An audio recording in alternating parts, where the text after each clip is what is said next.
proudly sponsored by On Air Sports Marketing and is powered by the injury attorneys Lerner and Rowe. In Iraq and need a check? Make one call, that's all. 602-977-1900. And always online at lernerandrowe.com. Now time for Calling All Sports with Roc and Manuch with Jimmy B. You guys are hot. Fox Sports 910. Suns are in Salt Lake City to take on the Jazz tonight. Cardinals gear up for Monday night with their showdown with the 49ers in Mexico. We find out one of the top players on the team will not be playing. We're going to dive into that, but welcome in.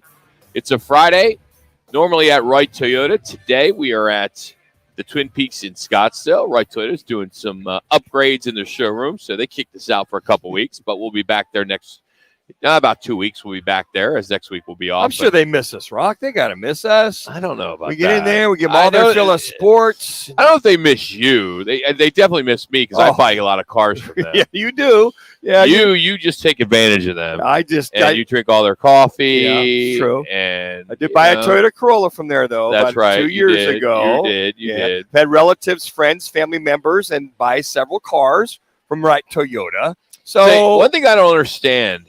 It's not Black Friday, is it? No, it's not. Why? So right across the street, there's a big Target. Right. There doesn't look like there's one parking spot available. Absolutely packed. You mean there's a pre-Black Friday? Maybe. I mean, I'm trying to figure it out because the parking lot here at Twin Peaks is packed. This restaurant is packed. Right. Because typically you see all the restaurants really busy around the holidays because you go shopping, then you go out to lunch, dinner, what have you.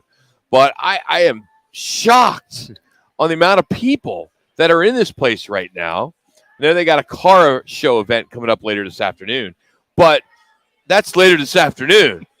And it's Friday, I parked like at the Wendy's, which is a good mile and a half. Did you from take here. Uber over here in the parking lot? No, I actually thumbed it. And thumbed it. Yeah, I haven't heard that term in some dude hooked years me up. yet. Yeah, some dude was nice stuff. He goes, "Where you heading?" I said, "Just see that Twin Peaks." He's like, "Get in the back." Jumped in the back, and here I am. Maybe the holiday starts officially today. I don't know, Rock, because I know a lot of folks, they kind of, I wouldn't say bail out. They pretty much get their holiday start like next Tuesday for the long 4-day weekend, and they kind of carry it through. But it seems like I've heard more Black Friday advertising. It seems like it starts earlier. And then more people are opening up for Black Friday. I mean, I'm finding now they're just about every retailer I know who's going to have Black Friday specials going. And it's almost quasi-Black Thursday. Well, we are too, actually. So we are next Friday doing the best of. Oh, that's right. Roc and Manuch and Jimmy B. So that's going on next week. That's going to be our gift to start the holiday season off, a best of. And we're about giving here. Roc and Manuch and Jimmy. Absolutely. We're about giving. Well, think about maybe doing the 12 days of Roc and Manuch again. I have to debate on that. I just can't be doing it. Just, Jax, you're new to the show. When it comes to a lot that goes on, it's all on my lap. And I get no support from Manuch or Jimmy B or anybody when it comes to helping me with some giveaways to give away. It's me busting my freaking ass to make Manuch look good. And we figure if we help, we just get in the way, Rock. No. I know how it is when we get in the way. I would love one day, one weekend of the year to take off from the show and basically be able to say, guys, you run the promotion. Come up with a promotion and let me be in the driver's seat and enjoy the ride. Like right now, right now I had to go out and, I bought this incredible grill, customized grill, all ready to go. Uh-huh. You guys didn't help at all. Yeah. And everybody can win one by texting Peaks to 55678. Again. Fan pickup, I get a trip for Hawaii. Yeah. Take that out of my pocket. Trip Sure. for Hawaii. Yeah, absolutely, Rock. And if you don't want to do this trip, so no help. The fantasy football draft that we had, the prize is a television that I have in my house right now. First place right now. Can't wait to have that later. Just once, I would love. It's a team effort, right, Jax? Right. But for my radio partners to actually help promote the show without me. Because you do it so well. Everyone's got their own job. The 111th. Yes. Football. Wait. It's a team deal, man. So tell me that. So when I'm off on Tuesdays and Wednesdays, who does all the prep for the show? You plug a few things in there, Rob. Plug a few things. We get the guests. I pull your sound. I do stupid stuff like what's on TV today. Like you can't pull up your TV guide. Well, that's why it's called Roc and Manuch and not Manuch Thank and you. Roc. Yeah. Good. See, But there you go. Very good. Done. We'll move on. Let's hit the top headlines. You saved the best for last. No.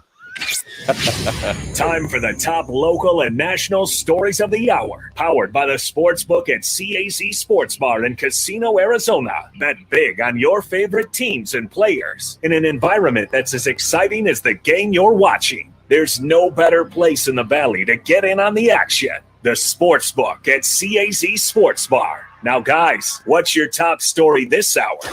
DJ Humphries is out. I think that's the top story right now. The starting left tackle for the Cards will not be playing against San Francisco. Cliff Kingsbury today said, yeah, he won't play this week. It doesn't look like.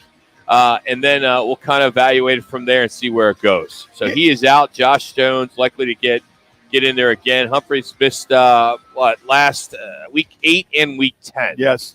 The other thing, too, Rock, we've got some several questionables on the offense. Both Murray and Colt McCoy are questionable. I feel that McCoy will start. Talk about DJ being out. Max Garcia is questionable.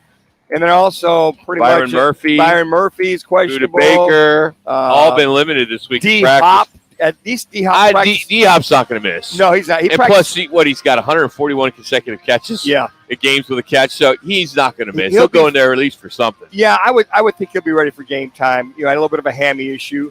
And then Hollywood Brown, still questionable. I would think if he can cut on that left foot pretty good, he'll be going. They need him. He looked good they today. need the receivers, yeah. There was clips of him that came out today on Twitter, and he looked good. If there's no hesitation, Jax, you know this as a receiver, there's no hesitation as far as cutting right or left.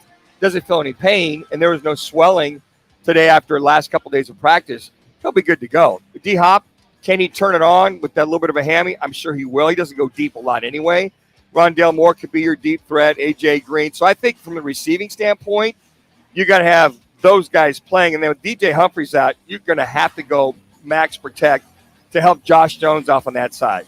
So if you got to go with Max Williams, who should be getting activated, I know Cliff Kingsbury kind of danced around that today. He should be activated. And then with Trey McBride in there, I would probably do a lot of max protect with this defense and pretty much shore up that passing game and then get the ball out quickly. But you got to have somebody protect that left side to help out Josh Jones. Our State 48 Roofing, it's your call question has to do with the Cardinals, so we'll give that to you now. What part of the Cards game must have the biggest impact to beat the 49ers? Your 4 choices are, which can be found on our Twitter page. Just search Roc and Manuch. Cardinals running game, passing game, run defense, or pass defense. Those are your 4 choices. Head to Roc and Manuch on Twitter. That's our State 48 Roofing. It's your call question. And as always, for a free quote, go to state48roofing.com. Also today, the Suns, they are getting ready to take on the Jazz. Jazz have lost a few games in a row, but Phoenix will then return for a 4-game homestand on Sunday against the Knicks. They're 9-5 on the season after their big win over the Warriors. But looks like Chris Paul is out again tonight. A bunch of guys are questionable. Shamet is out. So wonder what's going on with Chris Paul. Something to be concerned about. Yeah, I don't know if it's a heel issue. So is it a heel bruise? Is it a ligament issue? I mean, if it's a heel bruise, typically, if it's that bad of a bruise, okay, usually within a week you should be back. But if it's more than that, Rock, if there's some major damage or fracture or ligament issues, it could be a couple weeks. But I'm surprised if there's so much issues with it that he hasn't been in a boot for a little while. But he's been out practicing. He's been out shooting before the games. So he's probably limited in his jumping ability, his lateral movement. So I think hopefully go through these next 3 or 4 games. He should be fine. But campaign, picking it up. He had a hell of a game the other day. 26 points? So they should not miss a beat with him in there. Yotes' latest losing streak is now up to 3. They lost last night 4-1 to Vegas, and in Vegas, of course. Clayton Keller scored the only goal for the Arizona Coyotes. They've now dropped 3 in a row since they had that 3-game winning streak. They look to bounce back as they'll be in Nashville on Monday. I'm sure they flew home after the game last night, stay here for the weekend. Everyone's making a lot about this road trip, but, they were off for 4 days here. They're home. When I think of road trip, I'm like, okay, you're away from home for, so many weeks. Sure. That's not the case. They've at least been able to come back spend a night at home, practice in the ice den, practice, with the entire squad. So let's not get so carried away on this. It hasn't been 14-game road trip. It hasn't been a constant road trip from that standpoint. But I think that by them coming home just to kind of catch their breath, they were practicing over at the ice that I saw a couple times.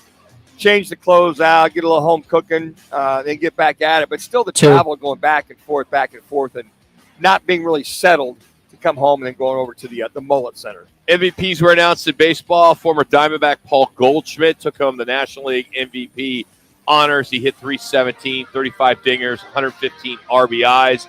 But what was big was his on-base percentage was at 981, He earned his 5th Silver Slugger Award last week. He's been a runner-up twice, which was back in 2015 and again 2013. So good to see Paul Goldschmidt take home the National League MVP. Aaron Judge, no surprise, he got the MVP for the American League. He led the league in home runs, RBIs, slugging percentage, on-base percentage. He did it all, total bases, 62 dingers. Of course, broke the AL single-season record back in 1961 by Roger Maris. It's interesting that you think about that, Rock. The last guy to win an MVP in the American League was Mickey Mantle. You think all the way back, all those great Yankees have come through. Yeah. Think about that. Think of Derek Jeter and Donnie Baseball. A lot of those guys that have come through. But the first guy since Mickey Mantle, way back, I think it was 1956 or 1957. Here's what we have on tap today. We're going to catch up with Peter Moore, who recently wrote a book. He's an author called Time to Win Again. Because you may be one of 70% of Americans who played sports during high school or college. And he wrote a book, very interesting book, that equates what you did in high school or college to where it could take you in business. We're going to talk about that. That's going to come up at about 1:45. Sean Salisbury is going to join us in about 15 minutes. We got Scott Spreitzer doing picks a little bit later. So we have a lot to get into today. We're going to have some fun. We appreciate you making us part of your afternoon here on Fox Sports 910. But up next, we will dive into college football this weekend. What games can't you miss? We'll break some of them down. And again, Sean Salisbury, easy for me to say, in 15 minutes. Roc and Manuch with Jimmy B, Fox Sports 910.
Lofts to the end zone, wide open. Johnson, touchdown. How you guys at? Texas secondary left the elite receiver wide open. 31-yard strike. First of ESPN last week's TCU-Texas game. Not a bad game. It's sad that we're down to the final 2 weeks of the regular season. Sure is, man. And it's been a wild season so far. And while most of the SEC has its traditional cupcake weekend, conference title races are coming down the wire in the Big 12, the Pac-12. So we've got some pretty good games there as we look at making sure some of these teams just don't stumble, don't trip, because that could easily happen in some of these games. Trap games, Rock? Yeah, some of the games that I'm looking at right now, I think tomorrow, and if you're looking at your schedule, and no particular order here, but Arkansas number 14, Ole Miss. That game will be on at 5:30 on the SEC Network. Ole Miss minus 2.5. These two teams are coming off disappointing losses, and it's big for right now, Ole Miss, because they're right in the thick of things in the SEC West race. So we'll have to see what they can do. And Lane Kiffin rumors flying around the internet, and and Arkansas is just trying to stay around and try to get bowl eligible. So that's a big game. I think a lot of people are going to look at.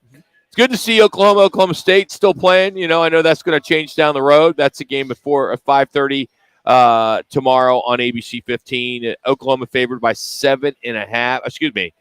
That's correct. They're 7.5. Excuse me. And the season has not been what OU fans are used to seeing. This is not good for their program. They've struggled all season long, and the Sooners. You feel bad for them. You do, because they're one of those programs that are good for football. Blue Bloods. Just like we've missed out on Nebraska, not being good anymore. But I don't know what, it's interesting, because a lot of folks with Venables coming in there as the head coach, and you lose your top-notch quarterback who's a Heisman candidate. He goes to USC. You lose several other players. You lose several seniors. Okay, you can't just, plug and play. They don't reload like they used to, Rock, like we're used to, because everybody was coming there. Lincoln Riley was bringing all these athletes in. Well, a lot of them left to go to USC. So in fairness to Venables, he can only do so much. They don't have quite the depth is the one thing that Oklahoma had. They had guys lined up 2, 3, 4 deep, 4 or 5-star guys that he could plug and play, that Lincoln could plug and play, that would get them through an entire season. And quite frankly, Oklahoma State, who started off strong, they're starting to fade just a hair, but they're 7-3. This is impactful for them to win this game in order to keep them in the hunt in reference to the Big 12. I was going to say the biggest thing about Oklahoma State, too, is their top quarterback, Spencer Sanders, who's been playing well. They lost 3 of their last 5 games. 3 of those games, I believe, he wasn't even playing, which got hurt. Huge bite for Oklahoma State. So we'll see. It'll be a big game for both schools. Last time they play each other, I think, right? Because Oklahoma's moving to the SEC. Yeah, that's it. One game that I think a lot of us Pac-12 fans will be checking out, because this race has been somewhat complicated, or it could be complicated, and that's Oregon and Utah. Number 12, Oregon. Number 10, Utah. Oregon -3, but could get a lot simpler after this weekend. A win by Oregon likely puts them in the conference championship. Ducks are bruised. They're battered. They're beat up. A brutal game last week against Washington. Bo Nix is all beat up. We're not sure how injured he is. Whatever happens, this is going to play big into what goes on. But Utah defense, which is known to being very physical, famously physical, as a lot of people say, could make it for a very, very interesting game. That game will start at 8:30 on ESPN Saturday night. And depending on how banged up Bo Nix is, as far as all indications, he's going to be starting. But if not, Ty Thompson, young man out of Mesquite High School, is the backup. I had a chance to work with Ty since like 6th grade. He's ready to go, but he's not Bo Nix. Bo Nix might be limited in how much they run him, because they do a lot of RPO with him. But if this is that game in Autzen Stadium, you got upset last week in Autzen Stadium. That never happens. When Washington came in there and upset them. So I think, to your point, Rock, you got to get – this is it. If you want it, you got to beat Utah if you're going to have any chance of playing either USC or UCLA.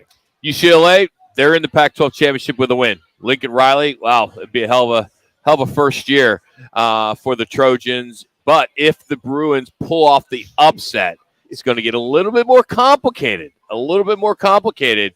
As it could create a 5-way tie at the top of the Pac-12 standings.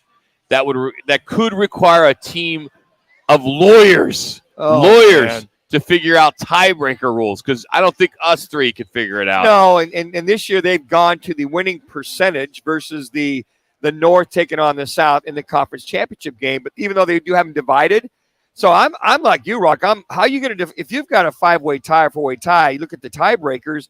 You beat that team, but this team beat you, and then you beat them. You know what? You go back and forth. That's why, at least for this year, I thought they should did the North champ and the South champ, and then figure out next year how they're going to do this winning percentage thing.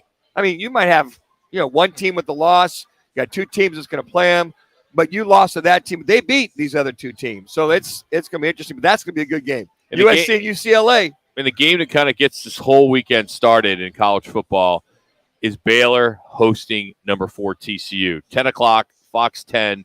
One of the most important games in the Big 12, maybe in college football, because TCU is in position for their first college football playoff.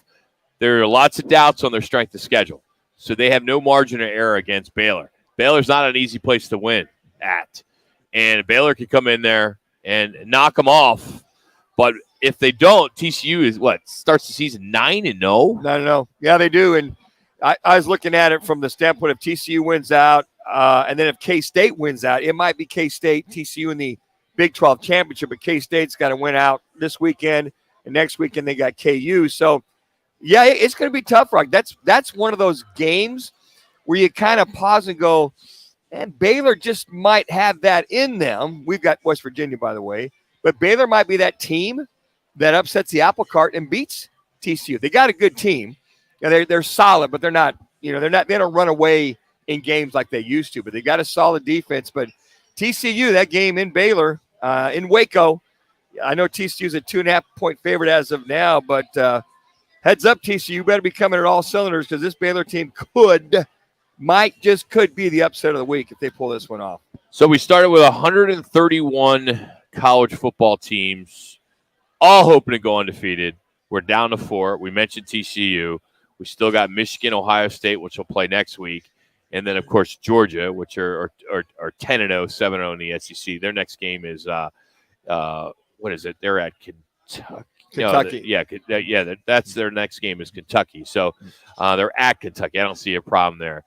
Surprisingly, last time Georgia ever won undefeated was 1980. It's been that long. It's been that long. It might have been during the Jim Donnan era or not. But again, these next 2 weekends are must-watch football, because if a lot of these guys understand the ramifications. Yeah, we got to beat them. And then we got to hope for so-and-so to lose or so-and-so to lose. But I think, Rock, that USC-UCLA game, Lincoln Riley, Chip Kelly, ball control, who turns it over, but Caleb Williams and this offense of USC, how great is that, though? The battle of Los Angeles. It's great, and unfortunately, it could be the end of the battle of Los Angeles. Unfortunately, the thing I always loved about the USC-UCLA game, they both wore their home unis. You had USC in the crimson, and you had UCLA in the powder blue, and there was no visitor uni, just that same thing. But those games in Pasadena or in the Coliseum, hell, I think of those games. I can go back to way back when OJ was playing with USC. And then you had all those great running backs. And then UCLA they'd win one once in a while just to keep it interesting, just to keep the recruiting interesting in SoCal. I wanted to bring this up. I saw Joe Klatt talk about this the other day. He said if the playoff was expanded today, so right now you probably say 7 teams are probably in contention for the playoff right now. If it was expanded, there would be 33 teams in contention. This weekend, 12-team playoff. With one more weekend to go next week. One more weekend, 33 teams. I love that. Including Baylor, too. They could still make a run for the playoff. Because if they beat TCU? Yes. Yeah. How crazy is that? See? I mean, this is... I love college football. I do too, right? This is playing out. And now, what I don't understand is why is game day in Montana tomorrow? Oh, come on. Man. Seriously. Come on. Nowhere else to go, Rock. No other? You couldn't go? Well, they probably already done TCU. They've been down there in Fort Worth. They don't want to. Ohio State's got Maryland. Michigan's got Illinois. I mean, they wouldn't go to West Virginia. No. ASU, Oregon State. No. Nothing to see there. Montana State tomorrow. It's the biggest rivalry, I think. So, for those of you just joining us, Jack was a wide receiver for Montana, and Montana is playing Montana State for the Great Divide Trophy, the Brawl of the Wild. Let me tell you, The folks. Brawl of the Wild? That's what it's called. The That's Brawl of pretty the Wild. cool. I like that. Montana. So would it be about 5,000, 6,000 people? No, so Montana State seats 17,000. Okay. Montana seats 28,000, but it's at Montana State, unfortunately. So we seat more. It's in Bozeman. We're currently leading could the say series. Bozeman. Yeah, we're Los Angeles. Yeah, we're leading the series 73, 41, and 5. Wow. Very lopsided. Hey, we'll see how it goes. want to remind you, on Monday, we will be out at the CAC Sports Bar in Casino, Arizona. Our jackpot's over $2,500. We started at $100. We add to it after every kickoff. So someone's going to win that for when there's a run back. So every time there's a kickoff, we have someone in the hot seat that can win the cash if someone runs it back for a touchdown. We also do squares. We do props, football bingo. It's a lot of fun. And it's Cardinals 49ers this week. We'd love to see you. Doors open at 4 o'clock. Monday, many of you take the whole week off next week. Come on out and join us at Casino Arizona 101 McKelps in the CAC Sports Bar. And if you're fortunate like me, you put you put some money in the kiosk, or you go to the sports book there, and you can win if your alma mater has some success, which mine did last week in Ohio U. Bills and Browns game, we all know, moved to Detroit, but today's practice was virtual. They couldn't even get to the practice facility. We all know how cold it was in Buffalo because of Manuch. We get that. But how about a guy that played at USC in 70-degree weather, then went on to play for the Vikings and had a long career in the National Football League? What was his coldest game in his career? We're going to talk to Sean Salisbury next. We'll talk about that and much, much more in the National Football League. It's Fox Sports 910.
Still aired. Unfiltered with Roc and Manuch. Red zone offense, this Chief team. We've seen it today at the goal line. It's Kelsey with his first touchdown catch since the You guys are hot. 5 seconds. 3 weeks ago when he had 4 in one game. CBS with the call there. Joining us down the right Toyota guest line, USC alum. Got a big game tomorrow as we just got done spending the last 20 minutes on the Battle of Los Angeles. Sean Salisbury. How we doing, Sean? I'm doing great, guys. How are you? Good. A lot of talk this week about the snow in Buffalo, moving to Detroit today, virtual practice. You being a, blonde hair, blue-eyed, quarterback for USC, the sun, the lights. How did you manage in Minnesota as an NFL quarterback? What's interesting? I mean, fortunately, and I mean, having measurables that allow you to grip a ball pretty simple because of my hands, it was fairly easy. I actually played my best games, and I don't know why this is. Remember in Winnipeg, that weather was even more brutal than Minnesota. And in Minnesota, Denver, my NFL player of the week, when I was the NFL player of the week, was in snow, bad snowstorm. And so I don't know what it is. I guess it's part attitude, because I guess I just figured that, hell, if I'd have played all my games in bad weather, I might have actually been good.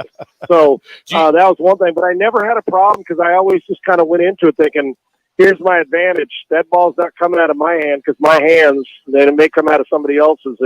They all got to play in it. It never bothered me. So my best games in my career, for the most part, outside of college when I went to the NFL and CFL, were in bad weather. Sean, was there a game that you recall that, just if you're playing or not playing, was just the coldest you've ever been in? 2 games that stick out, NFL and CFL.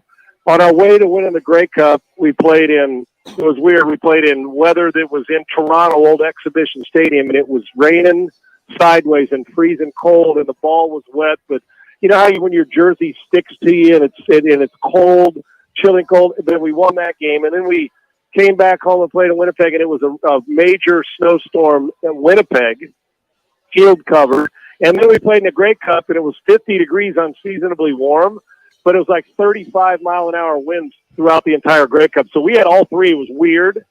In the NFL, I played a handful of them.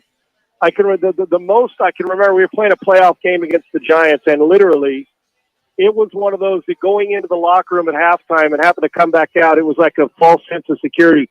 It was that New York, like really, really not dry cold, but it was rainy. Uh-huh. The turf was wet. The tunnel was open there in the Meadowlands. It was that moist cold where it's just bone chilling. I can remember people trying to hog the heater, and you're thinking to yourself, if you have to go into this game and there was wind blowing, that was honest. I can remember your teeth chattering. That it was that cold. It was one of those where it's like, this is frigging miserable way to play football, but you just had to deal with it, and you got to get going. But if you're standing around, it was that game sticks out as one where, because I played in Lambeau and Chicago and a lot of them. So I've been through a lot of those, but that one was, I remember thinking to myself, if you mentally allow it, it could ruin you in that game. That's how it felt. Sean, I'm assuming when you were referring to the jersey sticking to you in that cold weather, you were referring to me from my softball days, playing in the beer leagues, at night when it got down to like, I don't know, 45 here in Phoenix. So yeah, I totally can relate to you. What he can remember in the beer leagues. Right, when you had a keg in the dugout, and you had batting gloves on, and he had a heater for your feet in between innings. Probably went out and had the car started with the generator on. Yeah, those really tough times you legged it out when there was actually frost on the ground in January for like 4 seconds. Yeah. I remember those days in Scottsdale. Yeah, I feel bad for you. And pulled the hammy. Running the first base. Yeah. Hey, Sean, I was going to say, well, hey, all your life's experience. Hey, welcome to Buffalo. That was our everyday. Back in those days, we never had indoor facilities. But speaking of Buffalo and inclement weather and all the above, when you watch Josh Allen, you watch this Bills team, what is not clicking for him in this Bills team right now. Seems like he's forcing. He seems like he's trying to do too much, maybe, and that's somewhat hindering this offense. And I don't know what the defense, but from his standpoint, is he trying to do too much right now? Yeah, it is weird because the guy's been such an alien when it comes to talent, Sure. right? It's like Yeah. he does stuff. You're like, come on, man, you're not supposed to be 6'4", 6'5", 235 and be able to do that, and he's doing it every week. But the last 3 weeks I've watched, because I've watched every throw. Fortunate now that to get to this NFL tape that we get now, watched every throw, and I've seen a couple of them because they're always on national TV. That without rewatching the tape, is that he's throwing these interceptions that he's throwing have not been, like a dig route, Manuch, where a guy undercuts it, and it's just a great play, right? It's not like they're making great plays. He's throwing the ball to guys. You're like, and I don't mean this disrespectful, but that guy that sometimes you're like, well, man, the jerseys are the same color. I couldn't find my guy. Type of feeling. He has thrown like 6 or 7 picks in the last 3 weeks. Yes. That have been, dude, what are you throwing? Why did you throw it to that guy? It's not even close. Like the last one he threw against Minnesota last week, if he throws the first guy open in the hole, he catches it at the 5, they're going to go score. And then he takes a second hitch and throws the post route. And the guy's standing in the end zone like, man, thanks. He's throwing gifts. So I don't know if it's too much. I don't know if it's the burden of the injury. Manuch and Roc that he's trying to, and Roc and Manuch that he's trying to say, well, I got to force this because my arm's not as strong. But he's not throwing it to windows where it's closing. He's throwing it to guys that are like, I can't believe he threw it to me. Mm-hmm. I don't know what it is, but it almost feels like a guy who the jerseys look different colored to him. If it was your buddy doing it, and you're in the park, you'd say, dude, okay, shirts and skins. Why are you throwing it to him? Yeah. Which is not like him. It looks like a guy whose first year's in the league and he's not sure what's going on because he's throwing it to places that guys that are as good as him don't, and it's costing his team. Yeah. They got to get better at that, or they're being put in a bind against teams that they should, quite frankly, win. And then on the other side, you heard the intro of Patrick Mahomes, the touchdown pass to Kelsey. You're seeing him. I'm watching this offense of the Chiefs and Patrick Mahomes. Sean, it's as if it's 7-on-7. He's finding holes here, holes there. There's really not much pressure. He's not running as much or not having the escapability, which I think is great for this Andy Reid offense. But it's like they're in 5th gear and they've got it on cruise control right now. Yep, and Manuch, I went there. What's he known for, guys? Making the off-schedule, spectacular big throw down the field, which we know he can make. But you know what I'm most impressed with? Yesterday, went back and looked at about 15 throws in the game. Just play-by-play. Didn't even pick special ones out. And you know what? Of all the throws, you know that every single one of them was a quick option route to Kelsey, a bubble screen with accuracy, a sit-down stick route against pressure before they got there. None of them were thrown 30 or 40 yards down the field. Every one of them was make the same play. What he's doing now better, as good as he's ever done, instead of always having to make the uncommon play, he's making the common play that some guys don't make enough of. And so now you're getting a patient Patrick Mahomes instead of always having to hit the home run. It's a different level, and they've got to be the favorite right now in the AFC because he's doing things. And it's almost like I know I lost some receivers, so let me elevate this by getting guys the ball quickly, getting the ball out of my hand, not taking sacks, and he's doing a hell of a job of it. You're right. When you're playing 11-on-11 and he makes it look like he's playing against air, it's not good for the rest of the league. He's Sean Salisbury. A couple more minutes. Roc and Manuch, Fox Sports 910.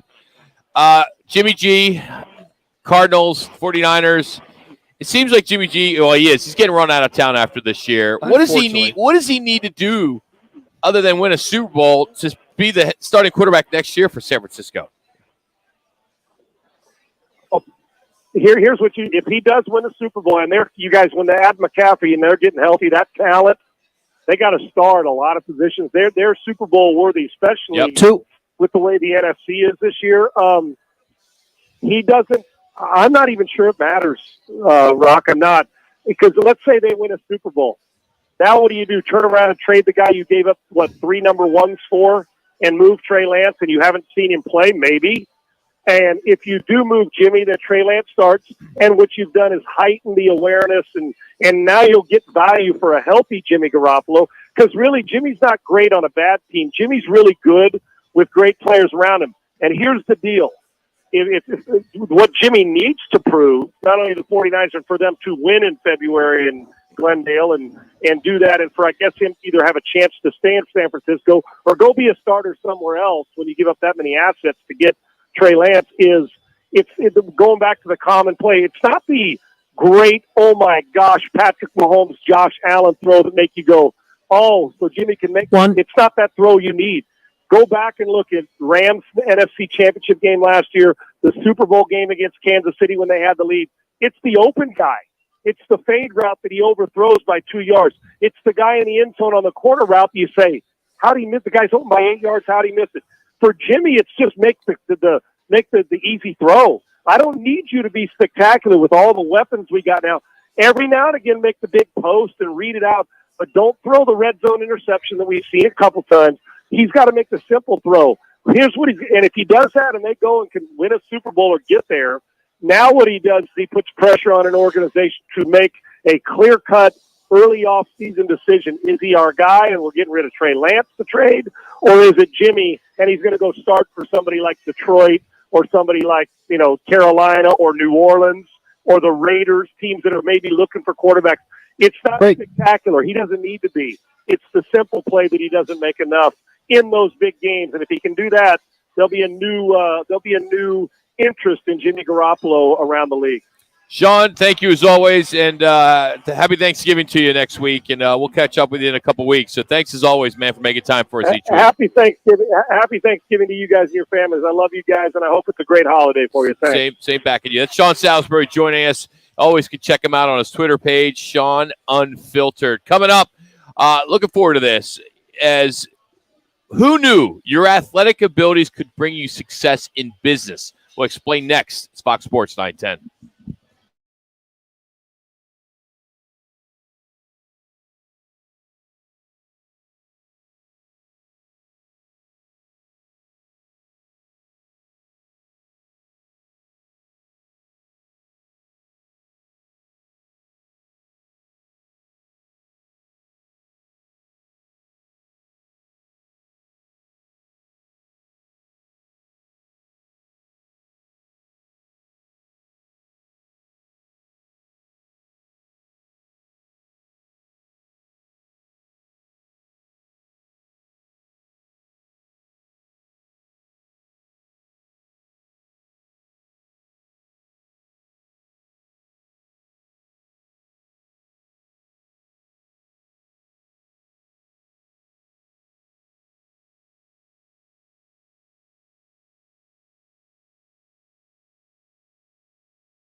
Hey, it's Gross. Join me, Bauer, and Guys are hot. Jackson every Saturday from 11 to 1 live from the Sportsbook at the CAZ Sports Bar at Casino, Arizona for Take the Points, powered by the Sportsbook at CAZ Sports Bar. Many of you that have been listening to Manuch and I for the last 18 years know that we do a lot of other things outside the radio show. Myself, Chief Marketing Officer for Bellbank Park, Legacy Sports USA. I'm big into the business side of sports. You guys know we bring on Rick Coro every week, and we love the business side of sports. Well, I'm always looking for that edge, that book that can maybe kind of get me to that next level or continue my growth in this industry and have the master's degree in the industry and I have all that stuff. But you always need to continue learning. And who knew that my athletic ability could bring me success in sports marketing and sports administration? For Manuch, it helped him get to the National Football League. But there's an interesting stat out there that 70% of Americans who played sports during high school or college in some sense have success at the business level because they played in sports or they were in part of a team. And joining us now is Peter Moore, who is part of Halo Talks, and he is the author of a book called Time to Win Again, 72 Takeaways from Team Sports to Ensure Your Business Success. And he joins us now on the Right to It, a guest line here on Fox Sports 910. Peter, rock along with Manuch. Thanks for a few minutes today. And what got you started in this, and what sports did you play as a kid? Yeah, well, great to be on the show, guys, and good to meet you here on the call. So, I grew up in Long Island, New York, and started off as a soccer goalie. One, because I didn't want to run around the field. Two, I had access to my father's change bin, so I took a lot of sweets out of the ice cream man, and became the a really good soccer goalie. And I kind of realized as I got into business that, as a soccer goalie, you're kind of like the CEO of a company. You kind of play defense, and then you hire your sales and marketing guys to play offense for you. And then as I watched the Last Dance documentary with Jordan, I kind of said, wow, there's so many, elements of running a professional sports team and creating a real dynasty, which is basically what you got to do in business. I see a lot of companies and they spend a lot of money on their back office and their customer support, but they don't pay for talent, and that's the wide receivers. That's the quarterback. So when you think about getting the right players and the franchise, athletes, if you will, into business, that's what kind of moves the needle and makes you a playoff team, and allows you to win the Super Bowl. And a lot of teams in business don't take 3 timeouts a half, just like a football team does. You got to take time out. You got to reassess the software. You got to reassess the scripts, what you're doing. So we came up with 52 of these takeaways. It's kind of a good to great business book meets, Where's Waldo, where we've got caricatures of different sports. And, we're trying to roll this forward and have people starting to dress their employees like that, like athletes. Give them a jersey that has their name on the back. Anytime you put on a jersey, it's game time. So we're trying to kind of change the narrative that business is really, an augmentation or the next chapter of your sports career. And there's no reason to give up what worked as a sports team in high school or college. Just roll that forward into what you're doing. Peter, it's just so interesting. This is Manuch, and I'm listening to you playing in Buffalo for those years and hearing Chuck Knox and the way they developed our teams when they in 1980 AFC East. I'm like listening to you, how they developed the team. But the one thing I'm curious about, when you develop teams and these athletes, what was one of the common denominator or common denominators of the former athletes to have those better businesses or making them better within that business? Yeah, look, I think any athlete, that goes into a company, they want to still feel like they're a team. Yeah. And I think we kind of lost touch with that over COVID, where people are working remotely, but stretching together back in the day. We kind of lost that. I think the Japanese had, their karetsus, and they, had people stretching and doing calisthenics in the morning. You got to get that group element in place, and you got to develop a level of trust. So I see that as something that I think we can reinvigorate into the business world. And then, you take a look at a sports team today, a college football team, you got a running back coach, you got a linebacker coach, you got an offensive lineman coach, you got a quarterback coach. In business, we just have like direct reports. And those people are not necessarily your coach. They're effectively, somebody you report to. So I kind of look at it and say, how do you take an individual and enhance their talent? And a lot of that is kind of changing how you think about staffing your team. I still go into companies and they got, Mountain Dew and Skittles and, M&Ms in there. It's like, hey, you're fueling your athletes and you're paying them to be optimized. Let's think of this as a sports team and let's have everybody in shape. We're not missing any days here because we're sick. Just like athletes rarely miss games unless they're injured. So I want to change everyone's, narrative or the way they think about employees. And look, let's pay for talent and let's actually get less people on a team. A team in the NBA would have got 15 players, I think. Mm-hmm. Let's overpay the best players and keep them around longer instead of thinking that, your payroll is an expense. It's an investment in the best talent. Peter, I got to tell you, I read your book last weekend, and then I met with my director of marketing on Tuesday and said, "Hey, this is what we're going to do after the holiday. We're going to take this book and take the takeaways that make sense for us in our sports and entertainment facility that we have, because there is so much in there that I truly believe could work for any business in our city. The athlete's mindset, what you mentioned in there, is so, I thought, just kind of blew me away. And I think for the younger demographic, the kids that we always talk about being so enabled, they can relate to being an athlete. And I think if we could get that mindset, it could really help my job and do a better job of being a leader, an entrepreneur, and having success at our park. So I got to tell you, the timing of this book for me was phenomenal, and I'm really looking forward to really diving into it. Awesome. Yeah, two other quick points. One is, these groups that I work with, they've got a head of human resources or director of human resources. Anybody who's an athlete, goes into an employer.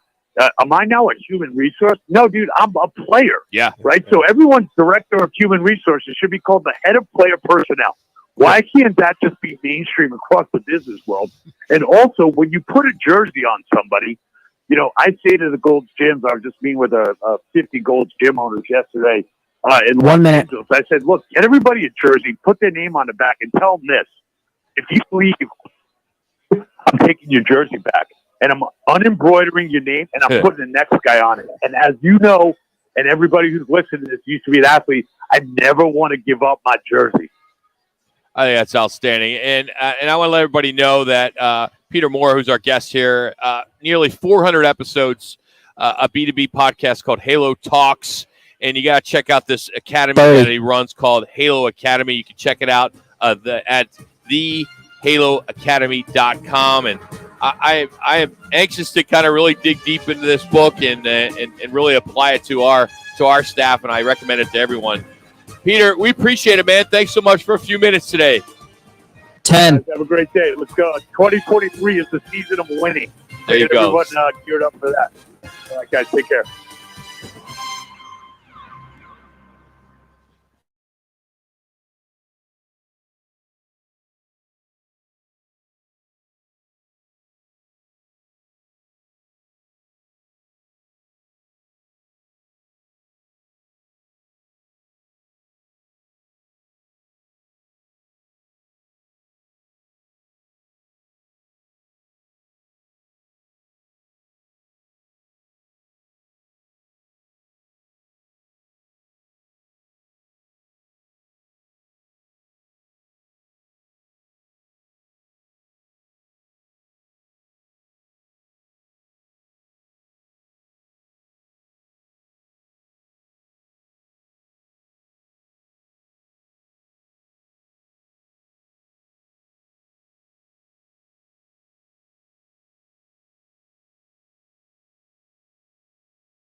Calling all sports with Roc and Manuch with Jimmy B. Proudly sponsored by On Air Sports Marketing and is powered by the injury attorneys Lerner and Rowe. In Iraq and need a check? Make one call, that's all. 602-977-1900. And always online at lernerandrowe.com. Now time for Calling All Sports with Roc and Manuch with Jimmy B. You guys all right? Sports 910. Good Friday to you. 2 o'clock hour, Roc and Manuch with Jimmy B out here at Twin Peaks in Scottsdale. Lunch crowd starting to slow down as they're gearing up for a big car show tonight at 4 o'clock here in the parking lot of Twin Peaks in Scottsdale. Normally we're at Wright Toyota, but they're doing some renovation in the showroom. So our set that is permanent in the showroom is being preoccupied. It's being used for some other things than a radio show. Well, anything we can do to acquiesce to Wright Toyota, as long as they get us back there over the next couple of weeks, we'll be good to go. You know, absolutely. Our Friday stop for football Friday, right? But the alternative isn't bad. No, it's not. Jax loves it. Jax, I mean, he can't sit still here at Twin Peaks. Yeah. So Jax, you're 20 what? 22, about to be 23. When's your birthday? December 9th. All right. By the way, happy birthday, our own Jody Ayler today. Happy birthday, Jody. 41. So these guys are so young. Oh, that's amazing. I remember when I was 41, man. My 40th. Go way back. Oh, Yeah, man, that was my 50th. 20-some years ago. Jeez. I remember your 50th as well, too. Very good 50 party. was, it was Very good party. epic. Interesting ending, but it's very good party. The ending was not planned, it was planned actually, but it was everything was planned in that 50th birthday. My 50th birthday, I kind of went a little overboard, and I took over the restaurant bar at Talkie Stick Resort. It was a blast, and had live entertainment. Had brought in a band that now plays in Mexico and everywhere all over the country. So anyway, that was fun. You only turned 50 once, Rob. That's right. But it seems like I've been doing it for the last 4 years, too. All right, let's get to what's making some noise this hour on Fox Sports 910. Time for the top local and national stories of the hour. Powered by the Sportsbook at CAC Sports Bar in Casino, Arizona. Bet big on your favorite teams and players in an environment that's as exciting as the game you're watching.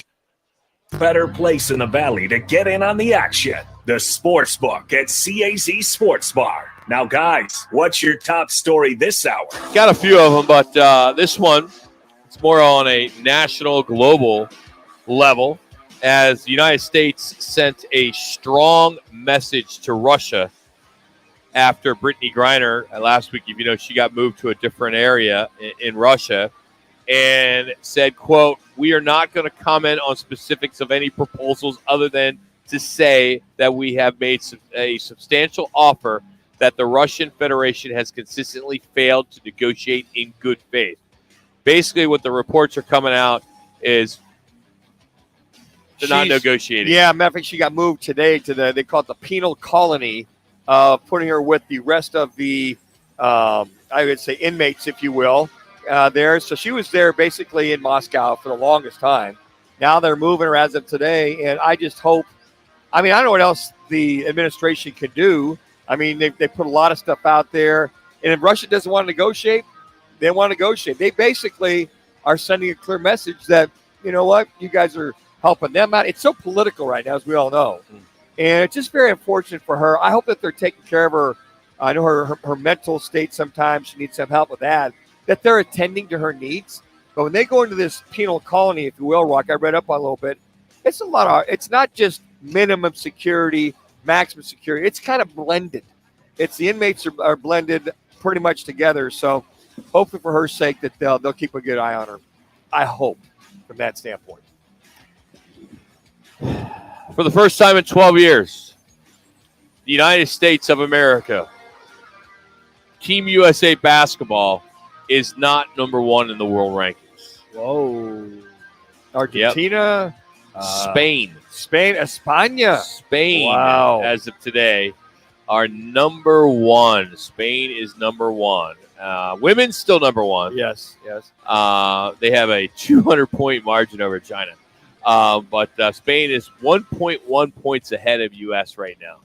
You know, you just think of the international basketball, how much it's grown over the last 10 years. And to see the World Championships or the Olympics, it's pretty much Spain, Argentina, and sometimes I think the 2 or 3 that have really grown and have given the United States fits. I mean, think of the last Olympics. They took us. The U.S. went down to the wire. I think it might have been Spain went down to the wire to win the gold medal. I mean, but Rock, that's our sport, man. That's like all of a sudden they're number 1, we're number 2. We got to go take care of that in the Olympics. Go tell those doggone Spaniards. We'll show you how to make the hoops and make it happen. Hey, locally, the Cardinals will be without DJ Humphries on Monday against the 49ers in Mexico. He's dealing with a back injury. Cliff Kingsbury said, he won't play this week. It doesn't look like. And then we'll kind of evaluate it from there and see where it goes. So no DJ Humphries on Monday night in Mexico. Well, then it looks like Josh Jones tags. He's it. Looks like Max Garcia, left guard, is questionable. The other questionables on offense, but should be playing, is DeAndre Hopkins. Kyler Murray and Colt McCoy, both your quarterbacks are questionable, but one of those two is going to play. I think, guys, quite frankly, it's going to be Colt McCoy. And on top of that, on the defensive side, Marcus Golden, Byron Murphy Jr., who sat out last week, and Budda Baker, again, are questionable. Again, must-win situation. You just get yourself ready to go. Whatever it takes, take the shot, tape up, extra tape, a little more aspirin, Tylenol, whatever you got to do. You think that's what it is? Well, you'll take something. You think it's over the counter? I don't think it is, Rock. No. Matter of fact, I remember when my 3rd year in Buffalo, It's going to be a long story? No, it won't. Just they were giving us, like, if you had inflammation or tendonitis, whatever, they'd give us butazolidine. And back in those days, butazolidine was only approved for horses.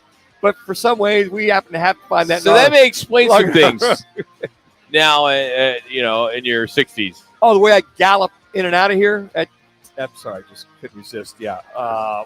Your point of this saying something that makes no sense and that's dumb, well, no, that's what I mean. Well, that's the whole thing. See, that point, but there's a lot of stuff that now the FDA has approved everything. But if you need a little extra something, we had the DMSO salve, which was only approved for horses. So you said this wasn't going to be a long story. Well, I can embellish a little bit. And then we also had the butazolidine, which is only approved for horses or animals. So D-backs are in the news. Maybe need some snake oil, Manuch, as are adding a former Rookie of the Year. He's catching on, Jacks. He acquired Kyle Lewis from the Mariners in exchange for catcher Cooper Hummel.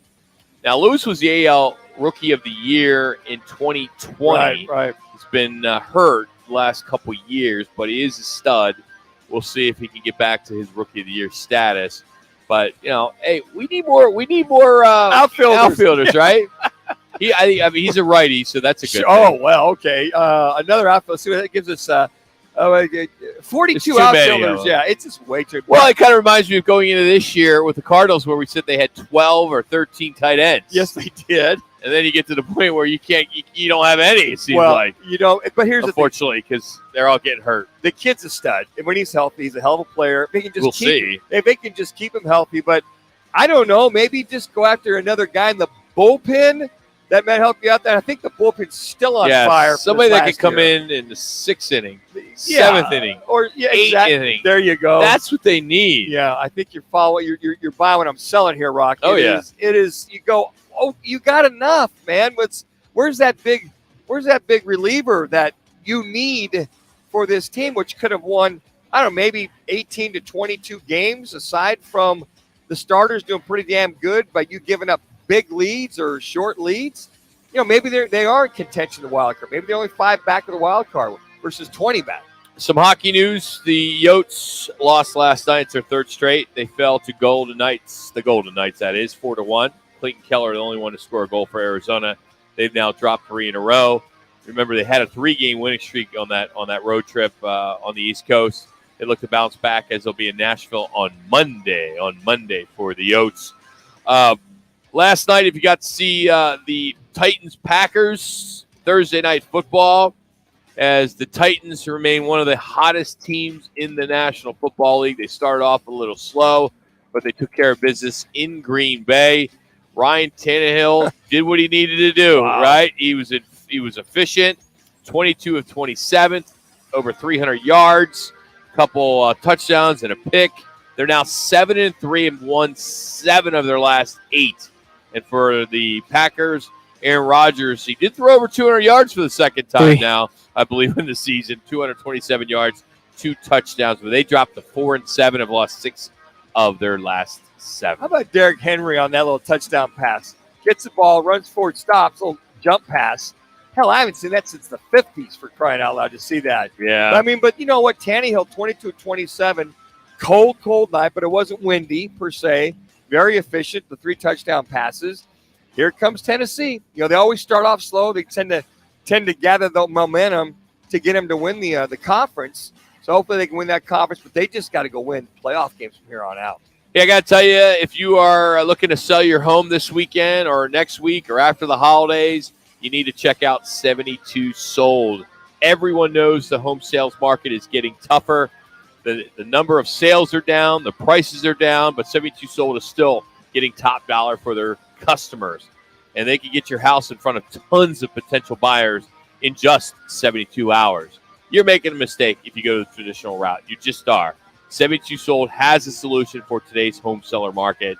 That is why they continue to be the best. So go to 72 Sold and get your price, a higher price, only at 72sold.com. Well, last night, the blowout, Arizona State over Michigan. Was it one of Bobby Hurley's biggest wins ever? What does that mean for this program? Is anybody even talking about it? We're going to get into that next, plus jump on some of the other teams in the state, how they're doing in hoops. Yeah, we're going to talk some college basketball next. We're going to get into our picks with Scott Spreitzer at the bottom of the hour as he will join us. We're going to do USC, UCLA, Utah, Oregon, Cowboys, Vikings, 49ers, and Cardinals. That's all coming up as we continue on from Twin Peaks in Scottsdale. It's Fox Sports 9.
Ayler, now in mornings, Monday 6 to 10 on Fox Sports 910. Cambridge.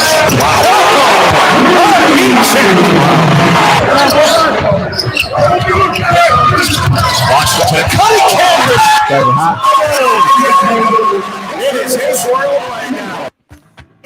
I believe ESPN on that call, ASU and Michigan last night as a big W for Arizona State. One of the biggest, I think, in the tenure of one Bobby Hurley. If you look at the fact that they come off a loss to Texas Southern, then they turn around and blow out number 20 Michigan in Brooklyn, 87-62, which was their largest margin of victory over a ranked opponent in the program's history. They never trailed the Wolverines. They led by double digits for the final 27 minutes. Some Devils don't win games like this. No, they don't. Non-conference games. You could go back to when they beat number 15 Mississippi State in Vegas. They beat number 1 Kansas, if you remember that, a month later that year in 2018. And I'm talking about, Bobby Hurley, but the fan base has got to love this because this team's coming off 2 disappointing seasons. And no ASU coach in the history has had 3 500 or worse seasons in a row, and then we're the coach the 4th season. Bobby is making some noise, and what I think is so incredible about this, he's got so many of his top players hurt. I mean, his top players are hurt, and he's using his bench. His bench scored 33 last night. 33 points, yep. This is huge. And what I think is so cool about it is he's got a bunch of guys. He's got 4 of them that are 6'9" or taller that are capable of starting and playing some major roles. I mean, we always talked about guard you and all that kind of stuff. Yeah. I'm hopeful. Yeah, I think that the one thing that he realized he needed to get big, not only taller and longer. And he talked about that was about a year and a half ago. He said, "Yeah, we got to get taller and longer." And Rock, we would watch this ASU team play and then get out rebounded, and they look smaller. You talked about guard you, but that's the one thing, they are long, they are tall, and then Cambridge, who just basically went off as far as 3 points concerned with his 20 points. ASU was 58% from 3-point land. Think about that, 11 and 19, 58%, just shooting the lights out, and he and DJ Horn going off. But I think the things he focused on as far as recruiting, getting taller and longer. Yep. He definitely needed shooters. That's for sure. You can have all the guards you want. Needed the shooters. And then to the depth. And to your point there, Rock, guys are hurt. But Bagley, Neal, these guys are sidelined. They're out. They're top players. And the thing I think of is, not only was this a big win over Michigan, but it was a big win where they were at. Back in Brooklyn. That's why I said that. Yeah, I was like the Legends Classic. And all of a sudden, it's great. Great for recruiting. Sure, that's exactly it. Guys are going, man, did you see ASU? So all of a sudden, the eyes are on them, watching them back east, where so much of that talent is, that maybe it doesn't sway somebody. It just gives them their attention that, man, Bobby Hurley, is that the same Bobby Hurley that was the point guard from Duke? He's got a hell of a team here. He's got some shooters. They're going to be ranked next week. And then, you know what? They'll be ranked. And I think some of the other players that are out there that are getting recruited by the Dukes and the Kentuckys and all the above, instead of going there to the North Carolinas, having to wait their turn, going, well, hell, if I go to ASU, I got a chance of playing right away. So I think that's enticing for a lot of those top athletes. ASU is now 4-0 all time against Michigan. 4-0. Michigan Wolverines, we're talking about. Yep. In basketball. 4-0 all time. Amazing. That's crazy. By the way, they return home on, I believe it's Tuesday, against Grambling State, 7 o'clock. If you would like to go, 4 tickets with parking right now, 5th caller. How about that? 602-260-9191, 260-9191, 5th caller, and you are going to see them play Grambling State. Grambling State, you'll get to see them on Sunday as Arizona will be playing them on Sunday, I believe. Yes, I believe they are playing. No, I'm sorry. GCU is playing them on. GCU is playing them tonight.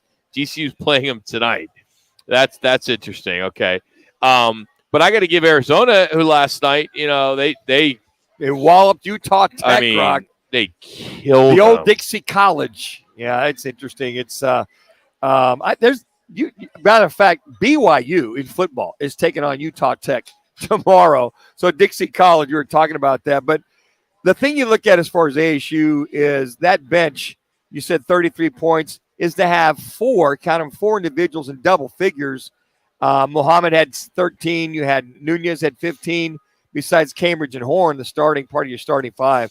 So if there's one thing you notice is just the shooting in these 4 games that ASU's played more so than any. The shooting and the length as far as the size of this team. By the way, Arizona has Cincinnati on Monday as they head to Hawaii for the Maui Invitational.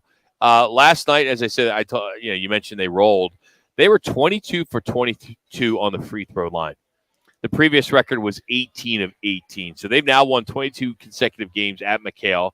That's tied for the third longest streak in Division I, the best since winning 49 in a row from 2013 to 2016. The record is 71, which was 87 to 92. But again, they'll head to Hawaii and play Cincinnati on Monday to open up that invitational. How fun would it be to see U of A and ASU come down the wire? Great, in the Pac-12.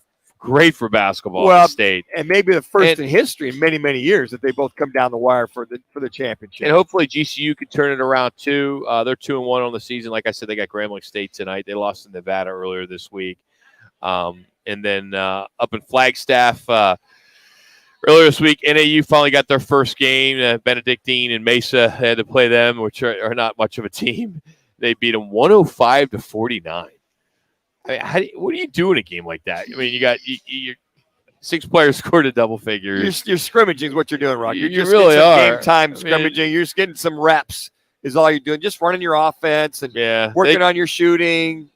They have UC Santa Barbara tonight up in Flagstaff, so they'll get the bid. They won the Big West tournament last year or 2 years ago. Last year, yeah. So anyway, that kind of gives you an update on what's going on here locally. But again, Arizona State with the big win, the blowout upset over Michigan, which are ranked 20th. So you wonder where that will put Arizona State, because in the rankings, I believe last week they did get some votes.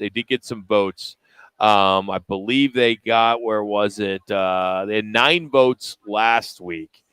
So going into this week, we'll see if they can move up. Arizona, they're up there. They were 14th in here. Michigan, as I said, was 20th. So this has got to put them in there. And this is great for recruiting. This is when you do it. It is. And remember we used to talk about how East used to have a really cake basketball schedule early on, Rock. Well, I think Bobby Hurley has helped. No, they definitely. That was something that myself and Mike Gross would really beat up, the fact that they wouldn't schedule anybody and they played these cupcakes. But that hasn't been the case. They're starting to play some more. One thing, just kind of looking ahead, I know for some basketball season starts around the holidays. The NCAA tournament this coming year will be in Houston in the NRG Stadium. But next year, it's at State Farm. So the Final Four, April 6th and 8th, next year, actually when I say next year, next season so the 24 will be at State Farm Stadium here in Phoenix. That's pretty cool. Again, it'll be fun to have the Final Four and all that going on. But again, it's that time of year for me, as far as the NBA is concerned, Rock, Christmas Day, pretty much. I'm dialed in with the Suns. NBA, of course, yeah. Yeah, but college, I love watching this ASU team play the good competition that they have to play. And I think that the recruiting aspect is that good. It's interesting, though, in early December, they got a couple of conference games. Then you got like an SMU and Creighton and San Diego and San Francisco. Good competition getting you ready for the Pac-12 conference. By the way, congratulations to Scott Erfurt. Hopefully I'm saying your name, Scott, right. Thanks for listening. And you're heading to see ASU play Grambling State next week. So that's some good stuff there. I have a few minutes. I want to dive into something I thought was kind of funny. Sports Illustrated does this deal every week, and it's called this week's best ticket deals for the NFL and college basketball. So they look at everything that's going on, and they have their own ticket agency that kind of pulls this information. And I thought this was kind of cool. North Carolina State Wolfpack at UConn Huskies. Okay, that's a big game. I think that's one of someone had that picked in our underdog. Lowest price ticket to get in is $4. This is a college football game on Saturday. Wow. Very affordable. My goodness. Average ticket price was $40. How about that? Wisconsin at Nebraska. Again, this is football. Right. And Nebraska. Lowest ticket price, $8. At Nebraska? At Nebraska against the Badgers. Wow. NBA, how about this? In Los Angeles, the Spurs and the Clippers. The lowest ticket price, $16. Man, oh, man. Getting affordable all of a sudden. And NFL. Cardinal fans, you can relate. Washington Commanders at the Houston Texans. $10. Lowest ticket price, $19. It is trying to fill the seats time right now. Midway through the season, some teams are out, some are in. Unbelievable. I mean, you would never thought they would lower it down to $19. You'd think minimum $45 or $50, no matter where you go in that stadium. Hey, we're going to go to Vegas, catch up with the top handicapper in the world, in our opinion, Scott Spreitzer from DocSports.com. He'll handicap some of the college games and NFL games for this weekend. That's coming up next. It's Roc and Manuch with Jimmy B out here at Twin Peaks in Scottsdale. It's Fox Sports 9.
Fox Sports 910. Looking for a good follow on Twitter at Scott Wins. Of course, Scott Spreitzer joins us as he does each and every Friday. Other than last week, and I lost my ass. I mean, I literally been on fire. And Scott, I know you couldn't make it last week, and but you know, I'm hoping this week you can redeem yourself and I can double up what I lost last week. He needed you last week, Scott, but I know you're visiting your daughter. Doing the dad family thing. stuff. We get it. But, I'm used to it during football season. Come on, Scott. I didn't want her to leave. I had a 5-2 weekend, getting college basketball real well, all that kind of stuff. I was like, you can't leave. You're going to mess with the mojo. But she left anyway. So, all right, here's what we got on tap, Scott. We got USC, UCLA, Utah, Oregon, Cowboys, Vikings, 49ers, Cards, of course, and then if there's time, Eagles at Colts. It's an interesting one right now. But let's start with the Battle of Los Angeles, the biggest game in this rivalry for at least 10, 15 years. And I think they were both ranked in the top 11, which was, I think, 2005. Where's the line now? And, we got a title game berth on the line. Yeah, it's still basically 2.5 USC, the favorite. There are a few twos out there that's come down a half a point. That total sitting, anywhere from 76 up to 77.5, depending on the book you look for. But, neither of these deep ends with that 77 total are going to intimidate opposing offenses, and they're both bad in their own way. You got both teams not doing well against the pass. USC is almost 100th in the nation in passing defense as far as yards allowed per game. So what I did is I started digging a little bit deeper because my power ratings say that UCLA on a neutral field would be a pick basically with USC. So they're playing in Pasadena, and I think they would, power rating wise would be about a 2 to 2.5 point favorite rather than a dog. But USC weak against the run, bad at defending the pass. They're going to look to pass the football USC on offense, but it's set up by Travis Dye, closing in on a 1,000-yard season, 6 yards per carry, but he's out this week. And that team has a load of injuries. And then you got UCLA. This blows me away, guys. It is November 18th, and UCLA has 2 players on their injury list. That's it. Wow. This is the healthiest team in college football. So, again, it's a situation where attrition, I think, is going to hurt USC. The Bruins are solid against the run. They can turn an opponent into a one-dimensional attack, even though they're not so hot against the pass. And then you look at USC, they've only covered 6 of the last 22 on the road when they're going up against teams with a winning home record. I think UCLA gets the win this week, guys. They're aiming for their 9th cover in their last 11 conference games, and I do believe they get it here. It's interesting right, you bring that up, in. Scott. Rock's over there working it, I'm man. literally putting it in. I'm not losing this week. And the one thing, Scott, that I think you alluded to is the vulnerability of the USC defense. Caleb Williams et al., they can score, but, man, are they vulnerable in that secondary? And if DTR can get loose and get his running game, I agree with you. I would like to see it, but doesn't USC just got too much mojo on the offense? That's a hard one, Scott, but all right. It's a tough one. Like I said, they're 2.5 point dog, and I got them like 2-point favorites, so it's real close. It's definitely splitting hairs almost. And the same thing for the next game. Same kind of game, right, Scott, with Utah and Oregon? Yeah, Utah laying 2.5, total 60. It's a tough handicap because you got Bo Nix, who's been questionable this week with the knee injury, and if this game was played last week when Bo Nix was healthy, when Oregon was still chasing the playoff dream, they were power rated last week at this time a little bit more than 3 points better than Utah on a neutral field, which means they'd be at least 6 points better as far as the line here in Eugene with everybody healthy and with the dream still intact.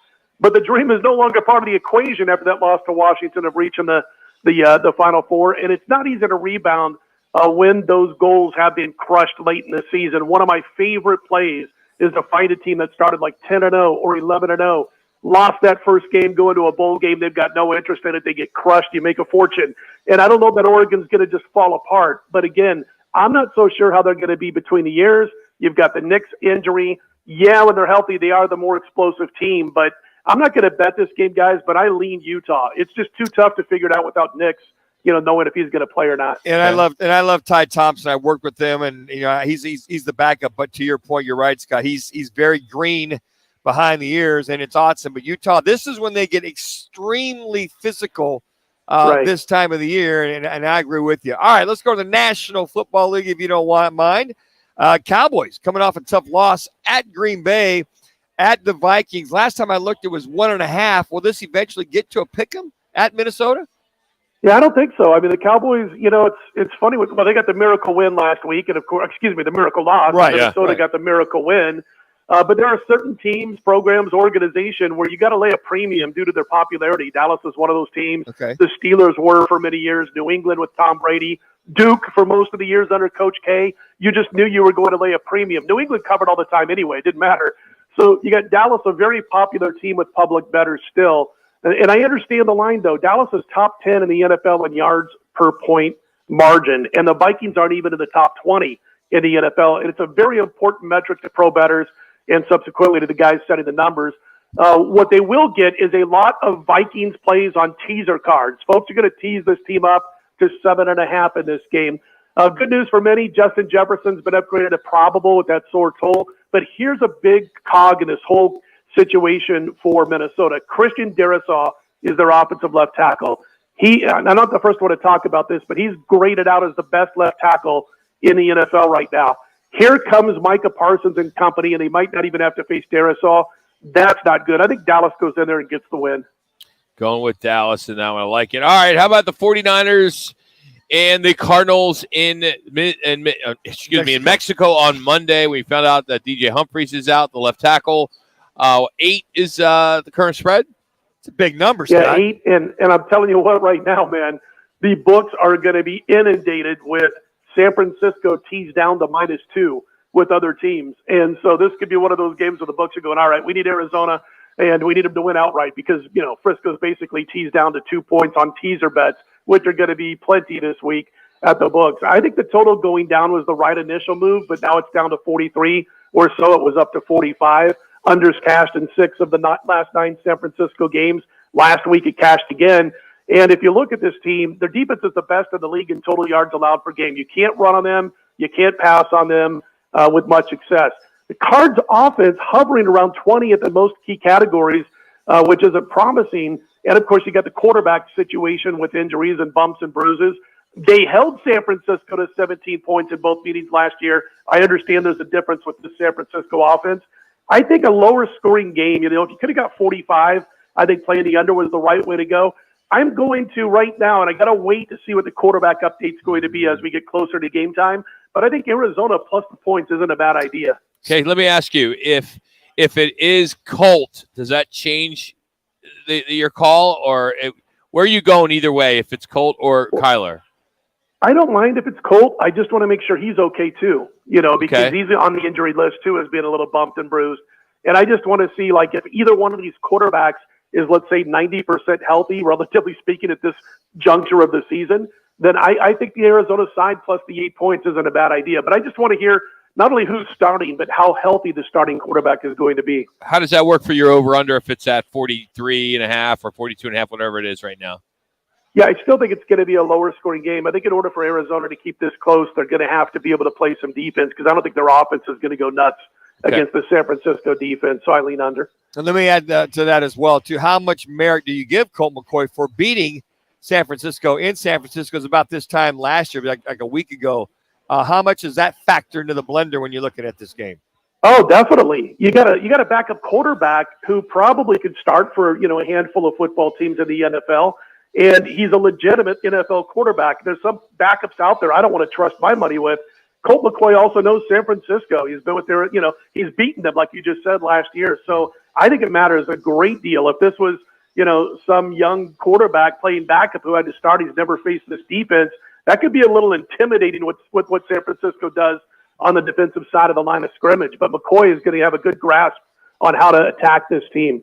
Scott, you saw me light up that Nebraska secondary. Would you trust me as your backup quarterback in a game? Absolutely. Although they might call you grandpa if you're out there. So, you were talking back when you were young. Yes. Yeah. Definitely not now. like Jim Brown said, could you rush for 1,000 yards a season? Oh, maybe 800. I'm 70 years old. All right, the last game, Eagles -7 at the Colts. I threw that in there because you see Matt Ryan starting again. The Eagles, coming off a little bit of a bounce back after the loss. Too much against this revamped Jeff Saturday Colts? Boy, I don't know how to judge Jeff Saturday right now. It's one of those things where it's like he came in and he calmed things down. Yes, he did. He was like cool water when things were getting kind of hot. And I Three. like that part about what he did last week. And he also went with the right quarterback. I don't – Sam I Ellinger agree. is just not ready. But here's the thing. The look-ahead line in this game was Philadelphia -10 before this past weekend's games were played. So all of a sudden they've dropped 3 to 3.5 points. There's some 6.5s out there. And they did look bad. They had a flat game, a bad game. They had a couple of calls that went against them, that hurt them. And this week I've heard a lot of people talking about, is Jalen Hurts as good as his numbers? Guys, man, I'm not have the greatest eyesight, but he passes the eye test for me thus far. That offense can be outstanding. It has been more often than not this season. He's got great weapons around him. And so, listen, Philly's defense, you can run on them. Here comes Jonathan Taylor. That's a little scary.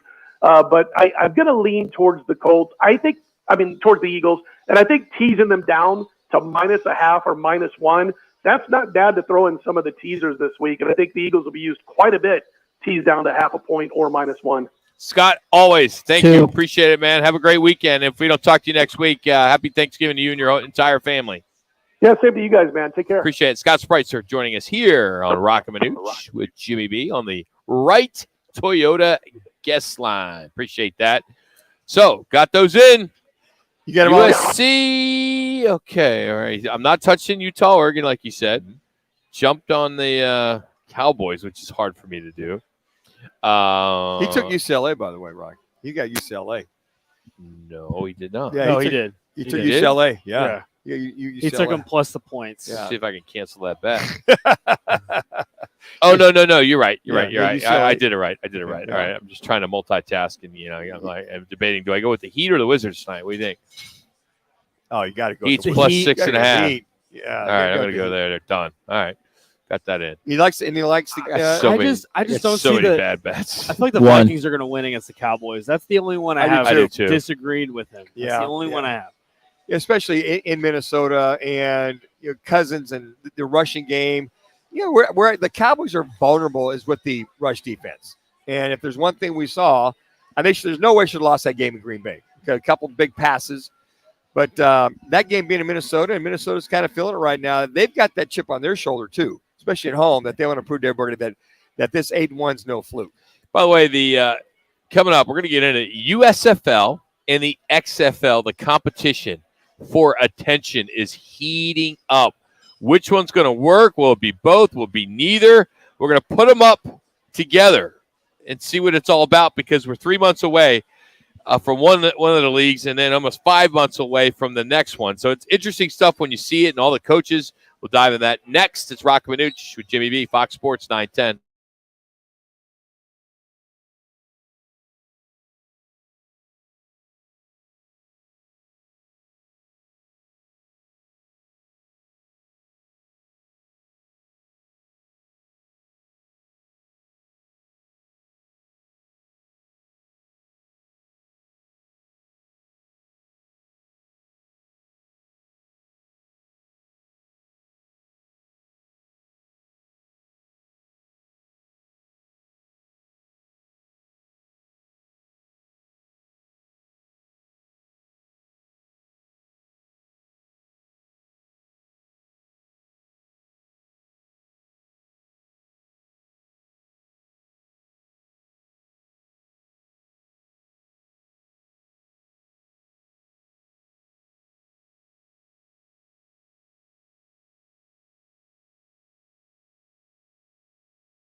More sports, more Jody. The Ayler, now in morning 6 to 10 on Fox Sports 910.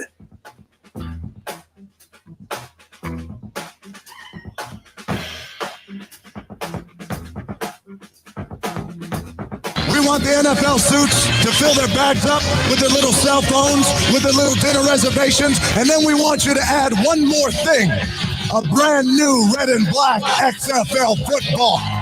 And once you've added that football, we want you to zip your bags up, make sure they're nice and tight and secure.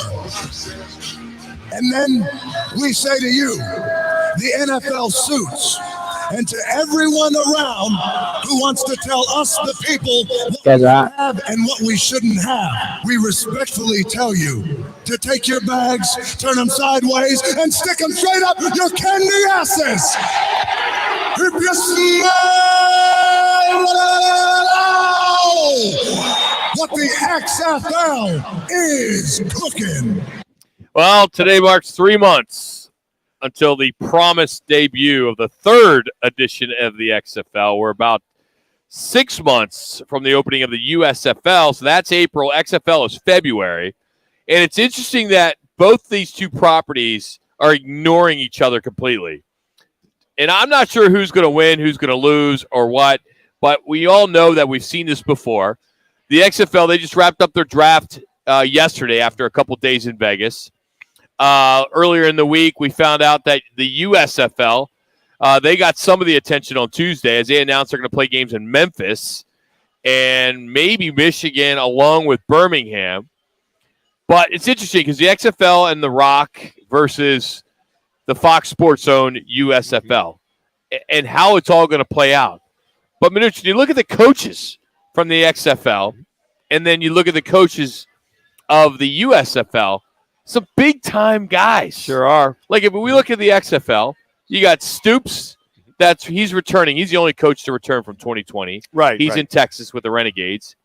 Wade Phillips, Rod Woodson, Terrell Buckley, Hines Ward, your buddy Jim Haslett, to name a few. Then you jump over to the other league, Jeff Fisher in Michigan, Mike Riley in Jersey, Skip Holtz in Birmingham, Kevin Sumlin is in Houston. Todd Haley is in Memphis. I mean, just to name some of them. But it's not going to work, Manuch. Well, I know you love football, but two spring leagues go at the same time, relatively speaking. There's going to be some overlap. Well, the reason why I love it, I mean, selfishly, because I've got several guys that they're trying to hook up with some of these teams. Matter of fact, the XFL has had they've had 4 workouts over the last 2 months. San Diego, here, San Antonio. So they've been actively getting ready for the draft, as you mentioned, Rock, that they had yesterday. Matter of fact, one of the quarterbacks I've worked with, Ryan Willis, was drafted by the St. Louis team. They'll be going to play there. I've got a couple other guys, Cam Yao, Rob Yao's son, that did not get drafted. Another kid I've been working with, Prince King. Prince was at the workout over in San Diego. Did not get drafted. I mean, don't get me wrong, Manuch. I think it's great for the kids, the kids that want to get to the next level. They want to play professional ball. Yeah, but the options I think are there for the fan, there's no fans going to these games, right? It'll all be TV. It's all television. All television. I mean, it's worse than the MAC on Tuesday and Thursday nights when it comes to fans. It's truly. I don't know how they're going to spice it up. The Roc, he knows how to get that done. So there'll be a lot of WWE. Hell of a marketer. Flavor. Yeah. And at USFL, it just besides being 3 different cities and the coaches, it's very vanilla. You watch it on TV. Fox obviously needs some content in the spring. Yeah. So both of them, one starts in March, one starts in April. It's February 18th and then April 15th. Yeah, exactly. So I've got another quarterback trying to get hooked up, couldn't get hooked with the XFL. So now he's maybe got hope in the USFL. So, Jax, there's hope for you if you want to go be a receiver in the XFL or USFL, but you'd be leaving me and Roc. Not to mention all the arena football that's going on at the same time. And what's interesting about that, Roc, the indoor football league, like the Rattlers have a tryout tomorrow. So a lot of these guys are going to all these tryouts. Well, if they don't get picked up by the USFL, XFL gives them more opportunity. But the indoor leagues are looking at these same players going, okay, let's pull this guy or that guy. So it's indoor football league. But is there one better than the other? I mean, do you look at, is it all come down to the dollars? You want to play for the Rattlers for $500 a game, or $800 game for this league or $1,000, whatever. Sure. I don't know what that is. I think if you can get paid good money going to the XFL, USFL, whatever that is. Indoor football league is going to be room and board. We pay you $500 to $1,000, whatever it is. So the opportunities for you to move on, if you're still looking to go to the NFL, would be XFL, USFL. The Kurt Warners are very rare in indoor football league or arena football league. So for a lot of the guys that want to get onto a outdoor field, the XFL and USFL at the same time, it's good for them to at least go make some money and maybe prove yourself and maybe have a shot at the National Football League. That's the only salvo from the player's perspective. I just, it's. I just don't want these networks to just drive it down our throats. Well, they're not. You have an option to look at it or not. They're just using it for you content. do and you don't. If you're watching Fox and you're a Fox person, and when it comes to sports, you can't hide from this stuff. And depending what time, what days they play, I think they're Friday nights. Last year was pretty much what the USFL was doing, and then one game on the weekend. So one Friday night, and then they had one Sunday. So can they both make it, Manuch? Did they both make what? Can they both make it? Yeah, absolutely. Oh, well, then why didn't the other? Last 3-4 times they've tried it? Well, because now what makes it different? Now the guaranteed money is there from the TV, and then also from the commitment from the ownership. Okay, but that guaranteed money will not be there if no one's watching. Doesn't make a difference. Yes, it does. They're going to play. It absolutely does because the network will pull the trigger if they don't have advertisers. You got to have ratings to get advertisers. If you don't have the ratings, you don't have the advertisers, you don't have a league. Rock, absolutely. They don't care about the ratings right now when there's nobody watching. Well, if there's nobody advertising, Manuch, you know how it works. If there are no advertisers, there's no show. Well, here's the thing. That's the same with this. What they've done is that with the guarantees in place to keep the league going, will cover any shortfalls they have from lack of advertisers. That's why. What do you mean? Where's the money coming from, Manuch? They've got the money only comes from advertisers in network television. Okay, but the owners, the coffers that have been filled in the XFL and USFL have been filled to go ahead and cover. That's the handle of their business. My point is, Manuch, the dollars to pay for the league come from the advertisers. It has nothing to do with the ownership. But Rock, if they've guaranteed 3 years to their players and to the who's to stop them? There's been guarantees in the past. If the USFL is making nothing and they're losing money, and you're a CEO, you're up there in New York, and you're with Fox or you're in LA and Fox, shoot, and I can put something else in there that's going to make money like pickleball or bags or something that's got advertisers. Well, how could you keep it? I don't think that they would pull any of this. Everybody thought this. We could probably pull our tape from 10, 15 years ago when we were talking about these leagues trying to make it. But here's the thing. And they all had a network with them. Okay, Rob. They all had a network. But none of them had the money, and none of them all had said they had the money in the beginning. But matter of fact, The Rock and his guys have made sure the XFL has got that money in the bank to cover the next 3 years. USFL, I don't know. Yeah. But I get that. They did it. They said, we're going to do it right. We got to do it right. I hope it works for those the athletes that are playing, but I just kind of look at this and I say, I don't know, how is this any different than years past?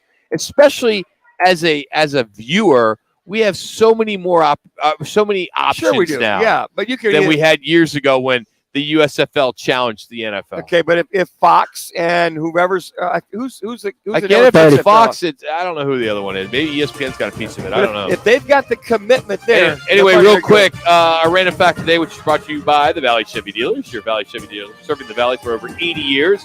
ValleyChevy.com. How about Chris Paul? He's going to graduate next month from college. Winston-Salem State University. 10. Completed his BA in Communications. Bachelor. How about Congrats, that? CP. Congrats. College students since 2003.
Calling All Sports with Roc and Manuch with Jimmy B. Proudly sponsored by On Air Sports Marketing and is powered by the injury attorneys Lerner and Rowe. In Iraq and need a check?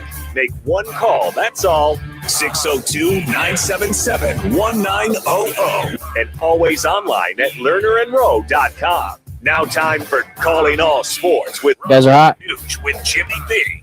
On Fox Sports 910. 3 o'clock hour.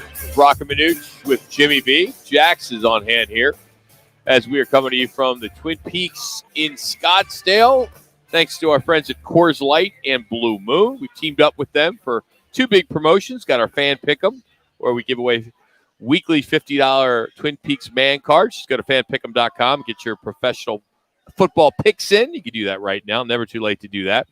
And we are giving away a new patio grill set for your backyard or apartment or whatever it may be. And to win that, just text PEAKS to 55678. That's PEAKS to 55678. You can enter once a day, and standard message and data rates do apply. So that's PEAKS to 55678.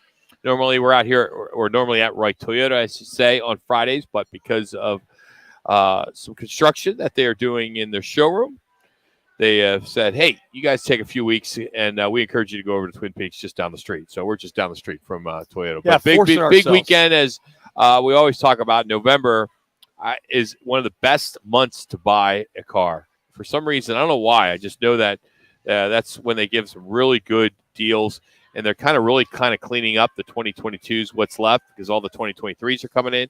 So it's a good opportunity for you to check that out. Let's get into the top stories of the day, and then we'll get into our rewind.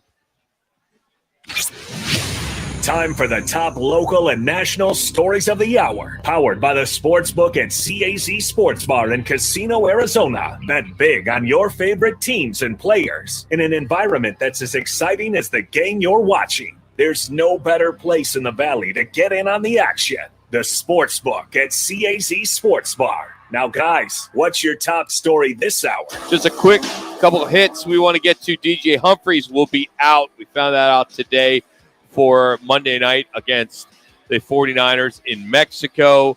Big win last night for the Arizona State basketball program as they stunned Michigan, beat them 87-62 in the championship of the Legends Classic in Brooklyn, New York. They're now 4-1 on the season. They'll host Grambling on Tuesday.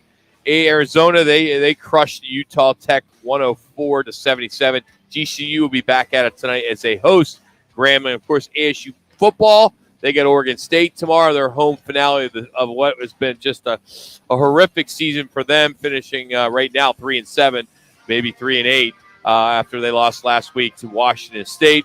Yotes, they fell to Vegas 4-1. They'll go back. They'll be back at it in Nashville on Monday. And finally, tonight it's the Suns and the Jazz. Jazz surprising a lot of people right now as they went through a rebuild, we thought, but they've played pretty well as of late. Suns go in this game 9-5 after their win against the Warriors. So there's what's making noise today in the 3 o'clock hour. Roc and Manuch with Jimmy B. Did I miss anything, Manuch? I think you got it, Rock. You got it all covered, man. You concerned about Qatar reportedly banning beer sales for all 8 of their stadiums? I'm not, but after they officially agreed to allow it to go ahead and do it, they're pulling the plug on it. But if you're at a hotel, a bar, like they typically do in Qatar, then you're okay. But they pulled the plug on it for the stadium, Rock. Well, we talked about it in the summer that they were gonna cut it. Yeah. And then they said, okay, they'll allow it for like the first 3 hours. Yes. And then they went ahead with that in September. And then they now decided, okay, we're gonna go down this road. So apparently they decided to reverse their policy, which can't be a bad thing. But for Budweiser, that spent $75 million to be a sponsor of the World Cup, and now they got to sell their non-alcoholic brand instead. What a bad move for them. Well, I mean, you know how much product they were anticipating selling in those 8 stadiums? Absolutely, Rock. That sucks. And well, you're in their country. They can kind of dictate what they want to do, and buyer beware, as we always say. Something we like to do on Fridays. Jax joins us here. He's one of the co-hosts of Take the Points on Saturdays at Casino Arizona, 11-1 with Bauer and Gross. We call it the rewind. Yeah, the Jax's rewind, the rewind from Jax, whatever you want to call it. You know, I'm the Rook. Is this your rewind, Jax? This is the rewind. This is the rewind right here. Jax's Manuch. rewind.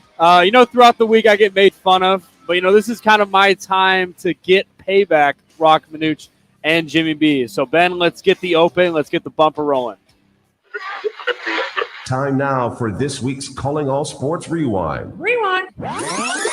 If you missed Calling All Sports with Roc and Manuch, this is what you missed. Monday. Alrighty, folks. Now, Roc was on assignment last Sunday at the Rams-Cardinals game. You said he had a good time last week. Yeah. You talked about SoFi Stadium being on your bucket list that you attended to. And, you know, you gave kudos to Cardinals fans that showed up and that were loud at the game. But it wasn't a good noise that you said. You were rather annoyed. So here's the first clip of Roc dealing with annoying fans. And I give a lot of credit to a lot of Cardinal fans that showed up. I mean, there were a couple that were right behind us upstairs a little bit that it wasn't shut up, but they were fanatics. You know, well, yes, it's Were they Rams fans or Cardinal fans? Cardinal fans. Okay, all right. So they get to the point where they're just so loud, you know, yelling like, you know, Kyler.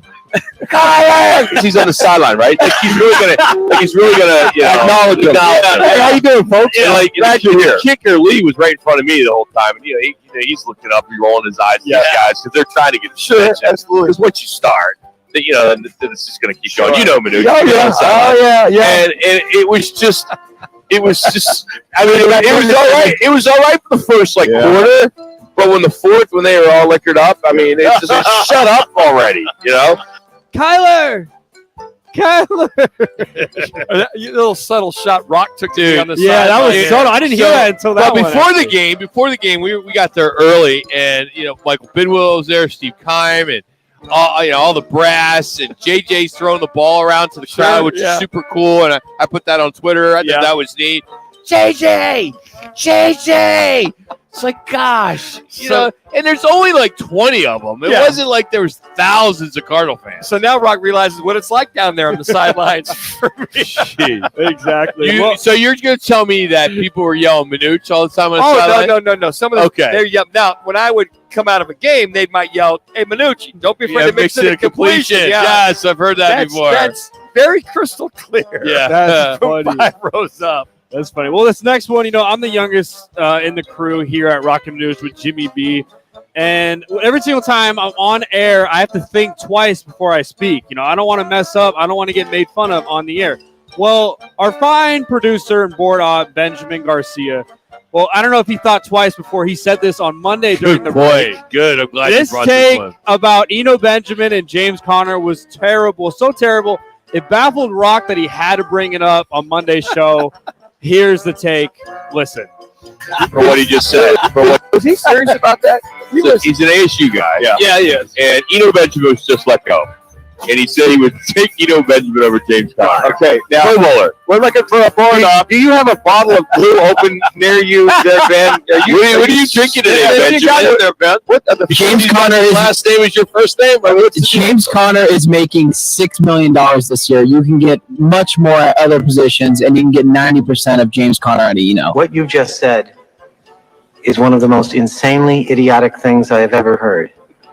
At no point in your rambling, incoherent response were you even close to anything that could be considered a rational thought. Everyone in this room is now dumber for having listened to it. Okay, that's enough of your word count for the day, because that makes no sense whatsoever. Because we don't want anybody to turn us off to hear that kind of a comment. It didn't come from Roc, Manuch, or Jimmy B, or Jags. It came from our board up. All right, Ben. Oh, that's classic. Any response, Ben? Rebuttal? I still stand by the take. Oh, man. You're allowed to be wrong. I mean, we are all the time. It's okay. It's all right, man. Hey, listen, if you want to take the guy that's always injured or always never available or $6 million more than the Eno Benjamin, then go right ahead. Is it your money? I mean, what do you care as a fan? All I know is if I look at the stat line last week, he had 2 touchdowns. Hold a second. Who's still on the team, Ben? Yes.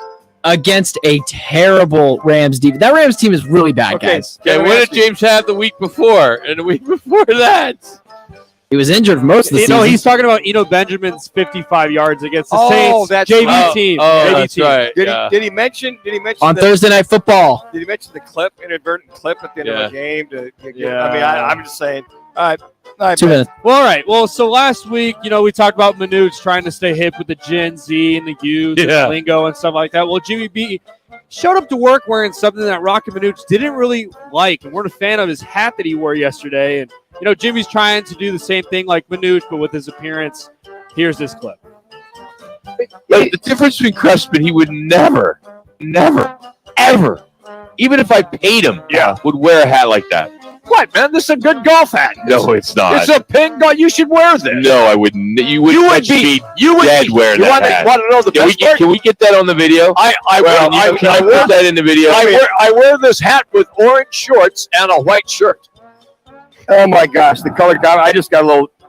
Oh, you what? Just threw up in my mouth. It's like a creamsicle kind of a look. So he's wearing this like wannabe 20-year-old Hawaiian hat. It's 25, Doc. No. This is no. See, I will say, when you were a young boy, a young man, and used to laugh at what your dad was wearing. Is that what you're gonna do? We got 1 minute left, Jack. You can go over. You get a little older, and now, next week, my dad turns 79 or 80, one of the two. Yeah. And he wears the sandals with the socks, which. This is the same kind of golf. It really is. This golf hat is stylish. No one says that's a golf hat. What's it say on the front? It says ping. Yes, it's a golf hat. No, I bought it at a golf shop. All right. You can buy lots of stuff at a golf shop.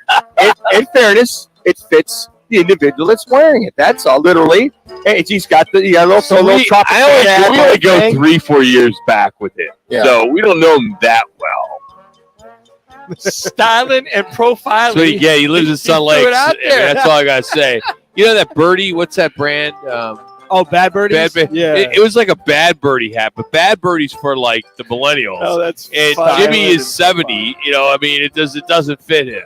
Interesting to see. I think his girlfriend gave it to him. That's why he wears it. Interesting to see if Jimmy ever wears that hat to one of our broadcasts. I think he will.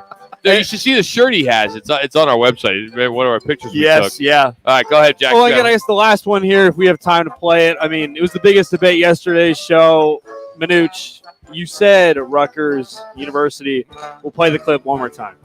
As far as winning it all, and they're going back and forth. It's like watching going to Rutgers in the middle of Manhattan and watching play street ball go up and down. Rutgers is in New Jersey. Well, wherever it's at. I mean, wherever it's at. I've been there. I've been there. I've been there too. The game's there. Back east, New Jersey. The park, Rutgers Park. So Rutgers Court going back and forth, back and forth. Wait a minute. Cheers. So we're all trying to help each other out. All right, go ahead. And we all slip a little bit, right? We make mistakes, say things that, we all do. Like his choice wearing that hat today. Yes.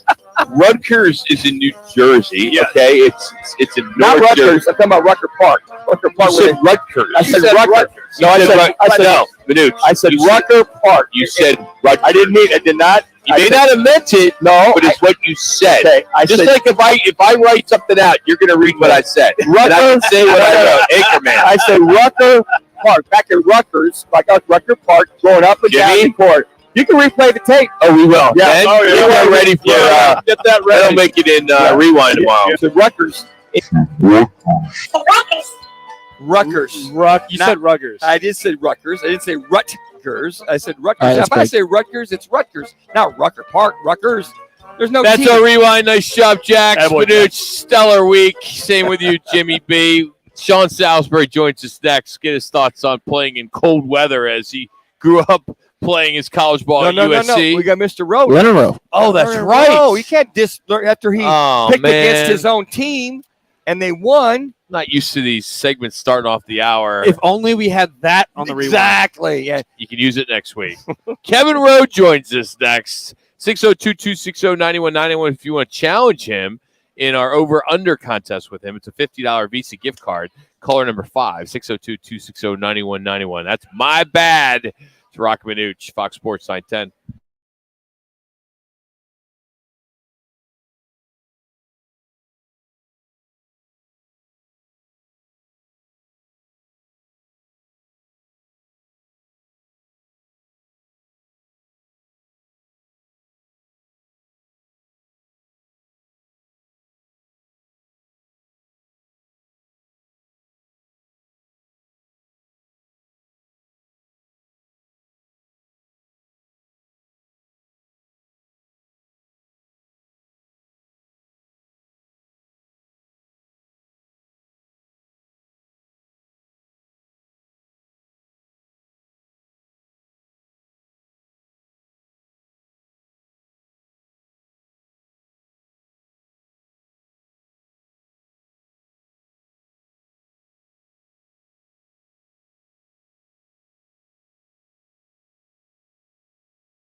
Casino app.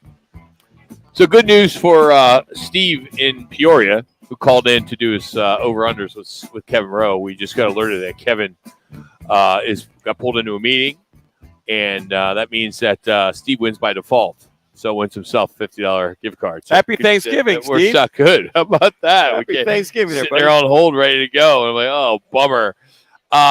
As we get into Thanksgiving, I thought this was interesting. Just kind of something off the wall, kind of like some sports bar gossip you can use. But the average person expects to gain 5.5 pounds by January 1st. Now, many of us are fine with it. We know, right? We're going into the season. You're going to gain 5, but 42% admit that they use the holidays just as an excuse to eat whatever they want. And it starts today, basically. They say it starts today, November 18th. Today's the first official weekend. day of putting that extra holiday weight on. That means that you probably look to lose 5 pounds before you get into the holidays. So when you put those 5 pounds on, you would hope, but you would think. So here are 5 ways we go overboard around the holidays. All right. Eating more than one dessert after the meal. 41% do that. Eating the same meal more than once a day. You got leftovers, right? Sure, absolutely. Lunch, dinner, which is the best. Turkey sandwiches. Problem with that is if you're invited to someone's house for Thanksgiving, you don't get the leftovers. That which you get screwed on that deal. And you can't take it because they always say, "Oh, you want to get it." No, that's all right. Thank you. But you do. You do. We offer because all the time. You're waiting to leave as early as you can. You spend all day. You're tired. You got the food coma. You want to go to bed, right? You just want to nap. You want to get on your couch and just watch TV. But after you fall asleep for that quick power nap that you fall asleep. Well, half-hour power nap. Yeah, you're up and you're hungry again. Sure are, man. And you wish you had those leftovers. So eating more than 3 meals a day, 35% of you do that. Bigger late-night snacks, 26%. And eating so much you feel sick is 17%. Also found in this survey that diets and exercise will be two of the top New Year's resolutions. We know that. That's always the case. And they'll last about, a month if that? Yeah. They'll last that New Year's resolution. Hey, did you see that Frontier Airlines? They're selling this all-you-can-fly annual pass for $599. How about that? $599. All you can fly. All you can fly. It says it's called the Go Wild Annual Flight Pass. Unlimited flights starting May 2nd of next year. Okay, let me throw a little what they catch with because my kids just came out and visited for a wedding on Frontier Airlines. Let me finish the story, go ahead, and then you can tell me about what you know about Frontier. Okay. First of all, part of this deal, there's 4 catches. Okay. First one I think is obvious to everyone out there unless you work for Frontier. It's Frontier Airlines. Yeah, right? I mean, pretty planes, they look good from afar. Sure. You like the animal in the back, whatever. It's cool, right? That's right. But there's a list of blackout dates, which includes all the holidays and all the popular weekends. Okay. Now, you also have to be flexible with this $599 pass. Exactly. You can only book the tickets the day before the flight, and not every flight is available.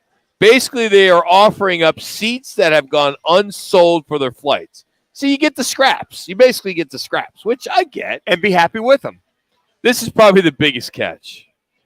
You could book the tickets for free or actually 1 cent each, but that only carries and covers the airfare. You'll have to pay the taxes, the fees, the additional charges like the premium seats, the baggage, the upgrades. And if there are only premium seats available on the flight, you're going to have to pay for them. There won't be an option. Sure. So when it's all said and done, the fees will sneak up to you. For one example, you buy one ticket, $277, but the airfare is $236, so you're paying another $41. So they admit that this isn't for everybody. I think it's great for like you, Manuch, the retiree people that are under 60s, 70s that are retired. Yeah. You got nowhere to go. You got nothing to do. Yeah. Let's go up to Denver. Yeah, fly to Denver, go see the kiddos, go see the grandkids, see the kiddos. Now it's only good, I think, through tonight midnight, then it's over. Yeah, there's a lot of, as you said there, Rock, a lot of things that catches, as I call. When my kids came out, they thought they got a good deal, but when they get there, the fees in reference to the your luggage, there's no luggage. You got to pay for all that luggage. You got to pay for this, and this. So my daughter compared if they came out with Southwest versus Frontier, she actually would have saved more with Southwest for a same fare because luggage and all that's, you get 2, you can carry on 2. She said they nickel and dime us for everything. Yeah, you know? Legion's like that too. Oh my goodness. She goes, Dad. Next time I'm going to do the Southwest Airlines thing. Might as well. Yeah. Hey, make sure you tune in tomorrow to the only local sports gambling show in Arizona. It's called Take the Points. It's presented by Casino Arizona. It's live in the sports book in the CAZ Sports Bar. Cool sports book. Bauer, Gross, Jackson, they got you covered from 11 to 1 right after the golf show. Backspin with Huffman and Eric Levy, the man from Vans, and Bauer. So Bauer is he double dipping now? He takes his golf cape off and then he puts on the gambling cape and he hosts 2 shows. So 4 hours of Bauer. Well, he actually won't be there tomorrow for our show. Dude, you get to talk. I know, me and Gross back and forth. It'll be a good show. If there's ever a time to tune in, it's tomorrow because it's not all about Bauer. Bauer needs to be on a word count. He's as bad as you, Manuch. No, I'm not that bad. No, you are. I'm not that At bad. times. Yeah, but I'm making sense You're when I getting use better. my word count. You know, I'm making sense with what I'm doing and saying. So that's tomorrow from 11 to 1. And I do Bauer, we know acquiesce- you're listening. That's why we just I do acquiesce to allow blasted you to talk once in a while, Rock. I know. I appreciate that. Yeah. I mean, that's good stuff. We're out here at Twin Peaks for another half hour or so. We're going to catch up with Sean Salisbury this time. I thought it was last segment. We're going to get him now. We're going to talk about what's going on in Buffalo. Interesting. If you don't know his background, he played ball at USC and then played in the CFL and the NFL with Minnesota. So get his thoughts and take him down the memory lane when it comes to playing in this cold weather with snow and wind and all that other good stuff. So that's coming up next as we continue on. It's Fox Sports 910.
Great red zone offense, this Chief team. We've seen it today at the goal line. It's Kelsey with his first touchdown catch since the biggest game 3 weeks ago when he had 4 in one game. CBS with the call there. Joining us now on the Roy Toyota guest line, USC alum. Got a big game tomorrow as we just got done spending the last 20 minutes on the Battle of Los Angeles. Sean Salisbury. How we doing, Sean? I'm doing great, guys. How are you? Good. A lot of talk this week about the snow in Buffalo, moving to Detroit today, virtual practice. You being a, blonde hair, blue-eyed, quarterback for USC, the sun, the lights. How did you manage in Minnesota as an NFL quarterback? What's interesting, I mean, fortunately, and I mean, is having measurables that allow you to grip a ball pretty simple because of my hands. It was fairly easy. I actually played my best games, and I don't know why this is. Remember in Winnipeg, that weather was even more brutal than Minnesota. And in Minnesota, Denver, my NFL Player of the Week, when I was the NFL Player of the Week, was in snow, bad snowstorm. And so I don't know what it is. I guess it's part attitude because I guess I just figured that, hell, if I'd have played all my games in bad weather, I might have actually been good. So that was one thing. But I never had a problem because I always just kind of went into it thinking, here's my advantage. That ball's not coming out of my hand because my hands, they come out of somebody else's. They all got to play in it. It never bothered me. So my best games in my career, for the most part, outside of college when I went to the NFL and CFL, were in bad weather. Sean, was there a game that you recall that, just if you're playing or not playing, was just the coldest you've ever been in? 2 games that stick out, NFL and CFL. On our way to winning the Grey Cup, we played in, it was weird, we played in weather that was in Toronto, old Exhibition Stadium, and it was raining sideways and freezing cold, and the ball was wet. But you know how when your jersey sticks to you and it's cold, chilling cold? But we won that game, and then we came back home and played in Winnipeg, and it was a major snowstorm in Winnipeg, field covered. And then we played in the Grey Cup, and it was 50 degrees, unseasonably warm, but it was like 35-mile-an-hour winds throughout the entire Grey Cup. So we had all 3. It was weird. In the NFL, I played a handful of them. The most I can remember, we were playing a playoff game against the Giants, and literally it was one of those that going into the locker room at halftime and having to come back out, it was like a false sense of security. It was that New York, like really, really not dry cold, but it was rainy. The turf was wet. The tunnel was open there in the Meadowlands. It was that moist cold where it's just bone chilling. I can remember people trying to hog the heater, and you're thinking to yourself, if you have to go into this game and there was wind blowing, that was honest. I can remember your teeth chattering. That it was that cold. It was one of those where it's like, this is frigging miserable way to play football, but you just had to deal with it and you got to get going. But if you're standing around, it was that game sticks out as one where, because I played in Lambeau and Chicago and a lot of them. So I've been through a lot of those, but that one was, I remember thinking to myself, if you mentally allow it, it could ruin you in that game. That's how it felt. Sean, I'm assuming when you were referring to the jersey sticking to you in that cold weather, you're referring to me from my softball days, playing in the beer leagues, at night when it got down to 45 here in Phoenix. So yeah, I totally can relate to you. Yeah, what he can remember in the beer leagues. Right, when he had a keg in the dugout, and he had batting gloves on, and he had a heater for your feet in between innings. Probably went out and had the car started with the generator on. Yeah. Those really tough times you legged it out when there was actually frost on the ground in January for like 4 seconds. Yeah, I remember those days in Scottsdale. Yeah, I feel bad for you. And pulled the hammy. Yeah, running the first base. Yeah. Sean, I was going to say, well, hey, all your life's experience. Hey, welcome to Buffalo. That was our everyday. Back in those days, we never had indoor facilities, but. Speaking of Buffalo and inclement weather and all the above, when you watch Josh Allen, you watch this Bills team, what is not clicking for him in this Bills team right now? It seems like he's forcing. It seems like he's trying to do too much maybe, and that's somewhat hindering this offense. And I don't know about the defense, but from his standpoint, Is he trying to do too much right now? Yeah, it is weird because the guy's been such an alien when it comes to talent, right? Sure. He does stuff. You're like, come on, man. You're not supposed to be 6'4", 6'5", 235 and be able to do that. And he's doing it every week. But the last 3 weeks I've watched every throw. Fortunate now that to get to this NFL tape that we get now, watched every throw, and I've seen a couple of them because they're always on national TV. That without rewatching the tape, is that he's throwing these interceptions that he's throwing have not been, like a dig route, Manuch where a guy undercuts it, and it's just a great play, right? It's not like they're making great plays. He's throwing the ball to guys. You're like, and I don't mean this disrespectful, but that guy that sometimes you're like, well, man, the jerseys are the same color. I couldn't find my guy type of feeling. He has thrown like 6 or 7 picks in the last 3 weeks. Yes. That have been, dude, where are you throwing? Why'd you throw to that guy? It's not even close. Like the last one he threw against Minnesota last week, if he throws the first guy open in the hole, he catches it at the 5, they're going to go score, and then he takes a second hitch and throws the post route, and the guy's standing in the end zone like, man, thanks. He's throwing gifts, so I don't know if it's too much. I don't know if it's the burden of the injury. Manuch and Roc that he's trying to – and Roc and Manuch that he's trying to say, well, I got to force this because my arm's not as strong. But he's not throwing it to windows where it's closing. He's throwing it to guys that are like, I can't believe he threw it to me. I don't know what it is, but it almost feels like a guy who the jerseys look different colored to him. If it was your buddy doing it and you're in the park, you'd say, dude, okay, shirts and skins, why are you throwing it to him? Which is not like him. It looks like a guy whose first year's in the league and he's not sure what's going on because he's throwing it to places that guys that are as good as him don't, and it's costing his team. They got to get better at that, or they're being put in a bind against teams that they should, quite frankly, win. And then on the other side, you heard the intro of Patrick Mahomes, the touchdown pass to Kelsey. You're seeing him. I'm watching this offense of the Chiefs and Patrick Mahomes. Sean, it's as if it's 7-on-7. He's finding holes here, holes there. There's really not much pressure. He's not running as much or not having the escapability, which I think is great for this Andy Reid offense. But it's like they're in 5th gear and they've got it on cruise control right now. Yep, and Manuch, I went there. What's he known for, guys?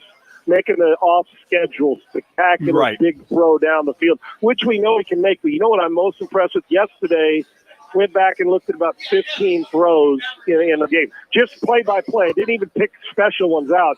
And you know what? Of all the throws, you know that every single one of them was a quick option route to Kelsey, a bubble screen with accuracy, a sit-down stick route against pressure before they got there. None of them were thrown 30 or 40 yards down the field. Every one of them was make the simple play. What he's doing now better, as good as he's ever done, instead of always having to make the uncommon play, he's making the common play that some guys don't make enough of. And so now you're getting a patient Patrick Mahomes instead of always having to hit the home run. It's a different level, and they've got to be the favorite right now in the AFC because he's doing things. And it's almost like I know I lost some receivers, so let me elevate this by getting guys the ball quickly, getting the ball out of my hand, not taking sacks, and he's doing a hell of a job of it. You're right. When you're playing 11-on-11 and he makes it look like he's playing against air, and it's not good for the rest of the league. He's Sean Salisbury. A couple more minutes. Roc and Manuch, Fox Sports 910. Jimmy G, Cardinals, 49ers. It seems like Jimmy G, well, he is. He's getting run out of town after this year. What does he need? What does he need to do other than win a Super Bowl to be the starting quarterback next year for San Francisco? Here's what if he does win a Super Bowl and you guys win to add McCaffrey and they're getting healthy, that talent, they got to start a lot of positions. They're Super Bowl worthy, especially with the way the NFC is this year. He doesn't. I'm not even sure it matters, Roc. I'm not, because let's say they win a Super Bowl. Now what do? Turn around and trade the guy you gave up 3 number ones for and move Trey Lance, and you haven't seen him play? Maybe. And if you do move Jimmy, then Trey Lance starts. And what you've done is heighten the awareness, and now you'll get value for a healthy Jimmy Garoppolo. Because really, Jimmy's not great on a bad team. Jimmy's really good with great players around him. And here's the deal. If what Jimmy needs to prove, not only the 49ers, but for them to win in February in Glendale and and do that, and for, I guess, him to either have a chance to stay in San Francisco or go be a starter somewhere else when you give up that many assets to get Trey Lance it's going back to the common play. It's not the great, oh my gosh, Patrick Mahomes, Josh Allen throw that make you go, oh, so Jimmy can make that. It's not that throw you need. Go back and look at Rams NFC Championship game last year, the Super Bowl game against Kansas City when they had the lead. It's the open guy. It's the fade route that he overthrows by 2 yards. It's the guy in the end zone on the corner route that you say, how do you miss? The guy's open by 8 yards. How do you miss it? For Jimmy, it's just make the easy throw. I don't need you to be spectacular with all the weapons we got now. Every now and again, make the big post and read it out, but don't throw the red zone interception that we've seen a couple times. He's got to make the simple throw. Here's what and if he does that and they go and can win a Super Bowl or get there, now what he does is he puts pressure on an organization to make a clear-cut early off-season decision. Is he our guy and we're getting rid of Trey Lance to trade, or is it Jimmy and he's going to go start for somebody like Detroit or somebody like, Carolina or New Orleans or the Raiders, teams that are maybe looking for quarterbacks? It's not spectacular. He doesn't need to be. It's the simple play that he doesn't make enough in those big games. And if he can do that, there'll be a new interest in Jimmy Garoppolo around the league. Sean, thank you as always, and happy Thanksgiving to you next week, and we'll catch up with you in a couple weeks. So thanks as always, man, for making time for us each week. Happy Thanksgiving to you guys and your families. I love you guys, and I hope it's a great holiday for you. Thanks. Same back at you. That's Sean Salisbury joining us. Always can check him out on his Twitter page, Sean Unfiltered. Coming up, our Learner and Row 1 call, plus some big-time games tomorrow. We'll tell you what you need to make time for tomorrow. It's Roc and Manuch with Jimmy B live from Twin Peaks in Scottsdale. This is Fox Sports 910. This is The Herd. Attention listeners. With Colin Cowherd. I mean, Peyton Manning's top 10 all time in interceptions. Who cares? I think sometimes Aaron Rodgers is concerned how it looks. I've never bought into this. The number one draw in the NBA, the number one television draw, is no longer LeBron James. He's the old guy. He's hurt too often. It's Steph Curry. This is The Herd with Colin Cowherd. Monday at 10. Tell your smart speaker to play Fox Sports 910.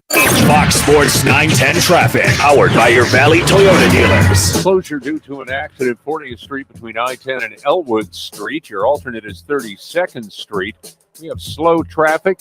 This is 10 westbound between Washington and 7th Street.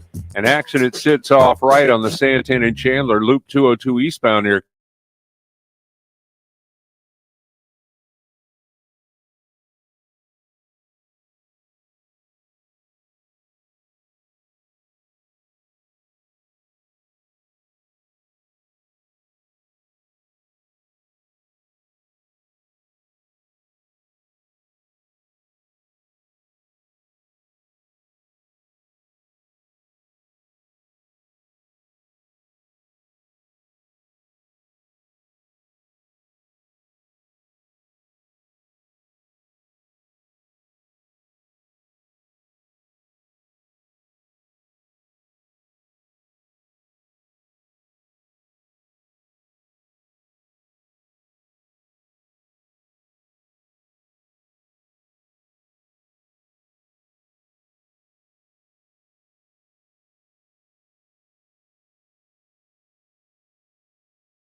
move Jimmy, then Trey Lance starts, and what you've done is heighten the awareness, and now you'll get value for a healthy Jimmy Garoppolo, because really Jimmy's not great on a bad team. Jimmy's really good with great players around him. Sean Salisbury got him right back there for our Lerner Row one call. That's all. No Kevin Rowe today, unfortunately. We'll get him back in 2 weeks. Interact, need a check, make one call. That's all. 602-977-1900, and always at lernerrow.com. They can help. All right, let's get to what's on tap tonight. What's on tap, powered by 72 Soul. A look at the top sports action tonight on TV. Get our price, a higher price at 72soul.com. All right, Suns and Jazz on Valley. That'll get going at 7 o'clock. Also some college football. South Florida at Tulsa at 7. San Diego State at New Mexico at 7:45 on FS1. Tomorrow, Pac-12 action for you locally. Washington State and Arizona. That'll be at noon. Arizona State hosts Oregon State at 12:15. So Pac-12 Network and ESPN2. Also, the big games in the Pac-12, UCLA and USC. That game will get underway at 6.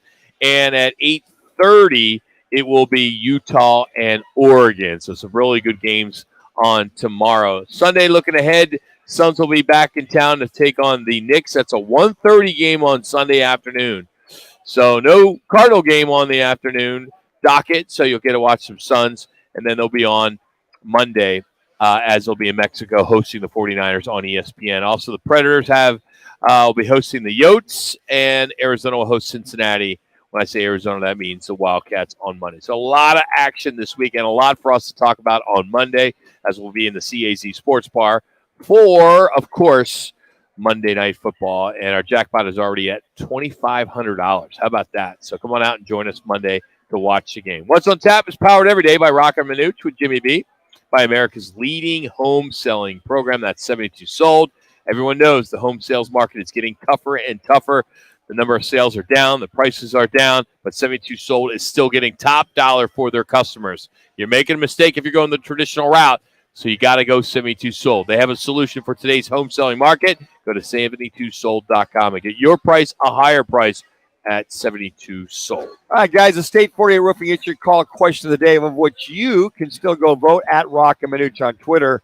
What part of the Cardinals game must have the biggest impact to beat the 49ers? And as Roc mentioned, we'll be there at Monday night at Casino Arizona, the CAZ Sports Bar. Will it be the Cards passing game? Will it be the Cards rushing game? Will it be the Cardinals run defense or the Cardinals pass defense? Well, leader in the clubhouse right now. I went rushing. Where's it at? Cards rushing game at 43.8%. James Conner. Followed by Cardinals run defense at 31.3%. Cards pass. Boy, they really need Eno Benjamin, don't they? Yeah. Oh, I mean, what a difference that could make tomorrow or on Monday. What do you think, Benny? Come on, it would mean the world of a difference. Yeah. Mr. 4.3 yards per carry, Eno Benjamin. Yeah, it gets you a lot of touchdowns, doesn't it? That's why he's no longer on the Cardinals What's more important? team. Let me ask you, Ben. What's more important? Scoring touchdowns or rushing per yard average? Yards per carry, yes. Yards per carry. It is? That gets you far more important, yes. Than a touchdown. Than scoring Would touchdown. you rather have Tony Pollard or Ezekiel Elliott right now? Well, my fantasy, I had Pollard. Yeah, So I know Pollard as he's well, a good player. But you look at the James Collins. But we are not the Dallas Cowboys. No, we're not the same offensive line. But you're looking at James Conner. You look at yards per carry. Okay, Matt have it there, catching the ball, blocking, not making knucklehead moves here and there. Dude, I don't know why everybody's knocking Eno. I mean, we're not knocking Eno at all. We're not knocking him at all. But when someone is comparing them to James Conner, who is it just makes more no sense, worthy of being on the roster. It makes no sense, right? That's all we're saying, Ben. We're just saying, I mean, I have nothing against your ASU Eno Benjamin. I love the guy. I thought he was great. I thought he was going to be somebody that was going to be here a long time. I mean, they loved him. I loved the special teams. Yeah, he was a fan favorite, too. Favorite. I mean, yes. But obviously he did something. We will find out. I look at, I'm not a fan of – you guys love this HBO's Hard Knocks. Love it. I used to like it. Yeah. But the fact that the Cardinals have so much say in what goes on the air – editing, it just sucks. It's not a documentary like it should be. This is a sales piece. Yeah. They're not going to give you the negative. It's the feel-good stuff. And there's a place for that, and I do understand that. But, what was the first week? And I just want to see the facts. And Rock, to that point, the whole Zach Ertz not showing anything on Zach Ertz this last week. Now, wait a second, okay, guys. but I get the point that they put it in the can on Sunday night. But there's always last-second edits.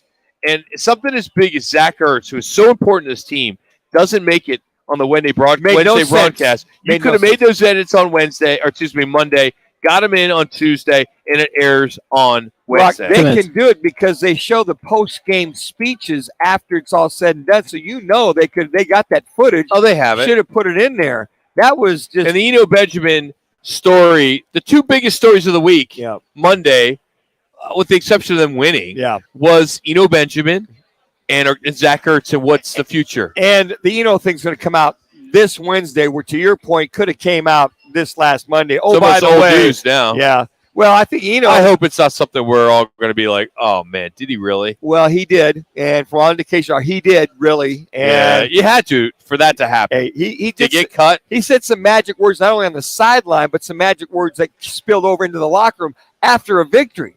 So his knuckleheadedness shone through. Maybe that's the ASU in him right there. No, don't go there. I'm just kidding. I'm just trying to get there. I'm just trying to you're trying to rouse up Ben. Oh, that's it. That's the whole bottom line. Well, the rook and the board you got to do about there. Hey, by the way, you still have time. You can do it tomorrow. You can do it Sunday. Text Peaks to 55678. We're giving away this backyard patio grill set. It's really cool. It's customized, but you can't win unless you play. All you got to do is text Peaks to 55678. That's Peaks to 55678. Thanks to Blue Moon and Coors Light. You can enter once a day, and standard message and data rates apply. Again, thanks for Twin Peaks for having us today. Normally, we're at Wright Toyota. We'll be back there soon as they're remodeling some of their showroom, which is cool, really cool. And we have our own set there, which is neat. But next week will be a short week with the holiday. And believe it or not, after 18 years, we have the best of on Wednesday and Friday. I'll be John Brown. It's about damn time. John Brown. I'll be John Brown. I mean, wow, that's a John Brown. Who's John Brown? Oh, John Brown was the shiznats. He was all that and then some. Oh, he had all that in a bag of chips. Oh my goodness! Yeah, can you use that for next week? He go yard on that one right there. Have a great weekend. Good night.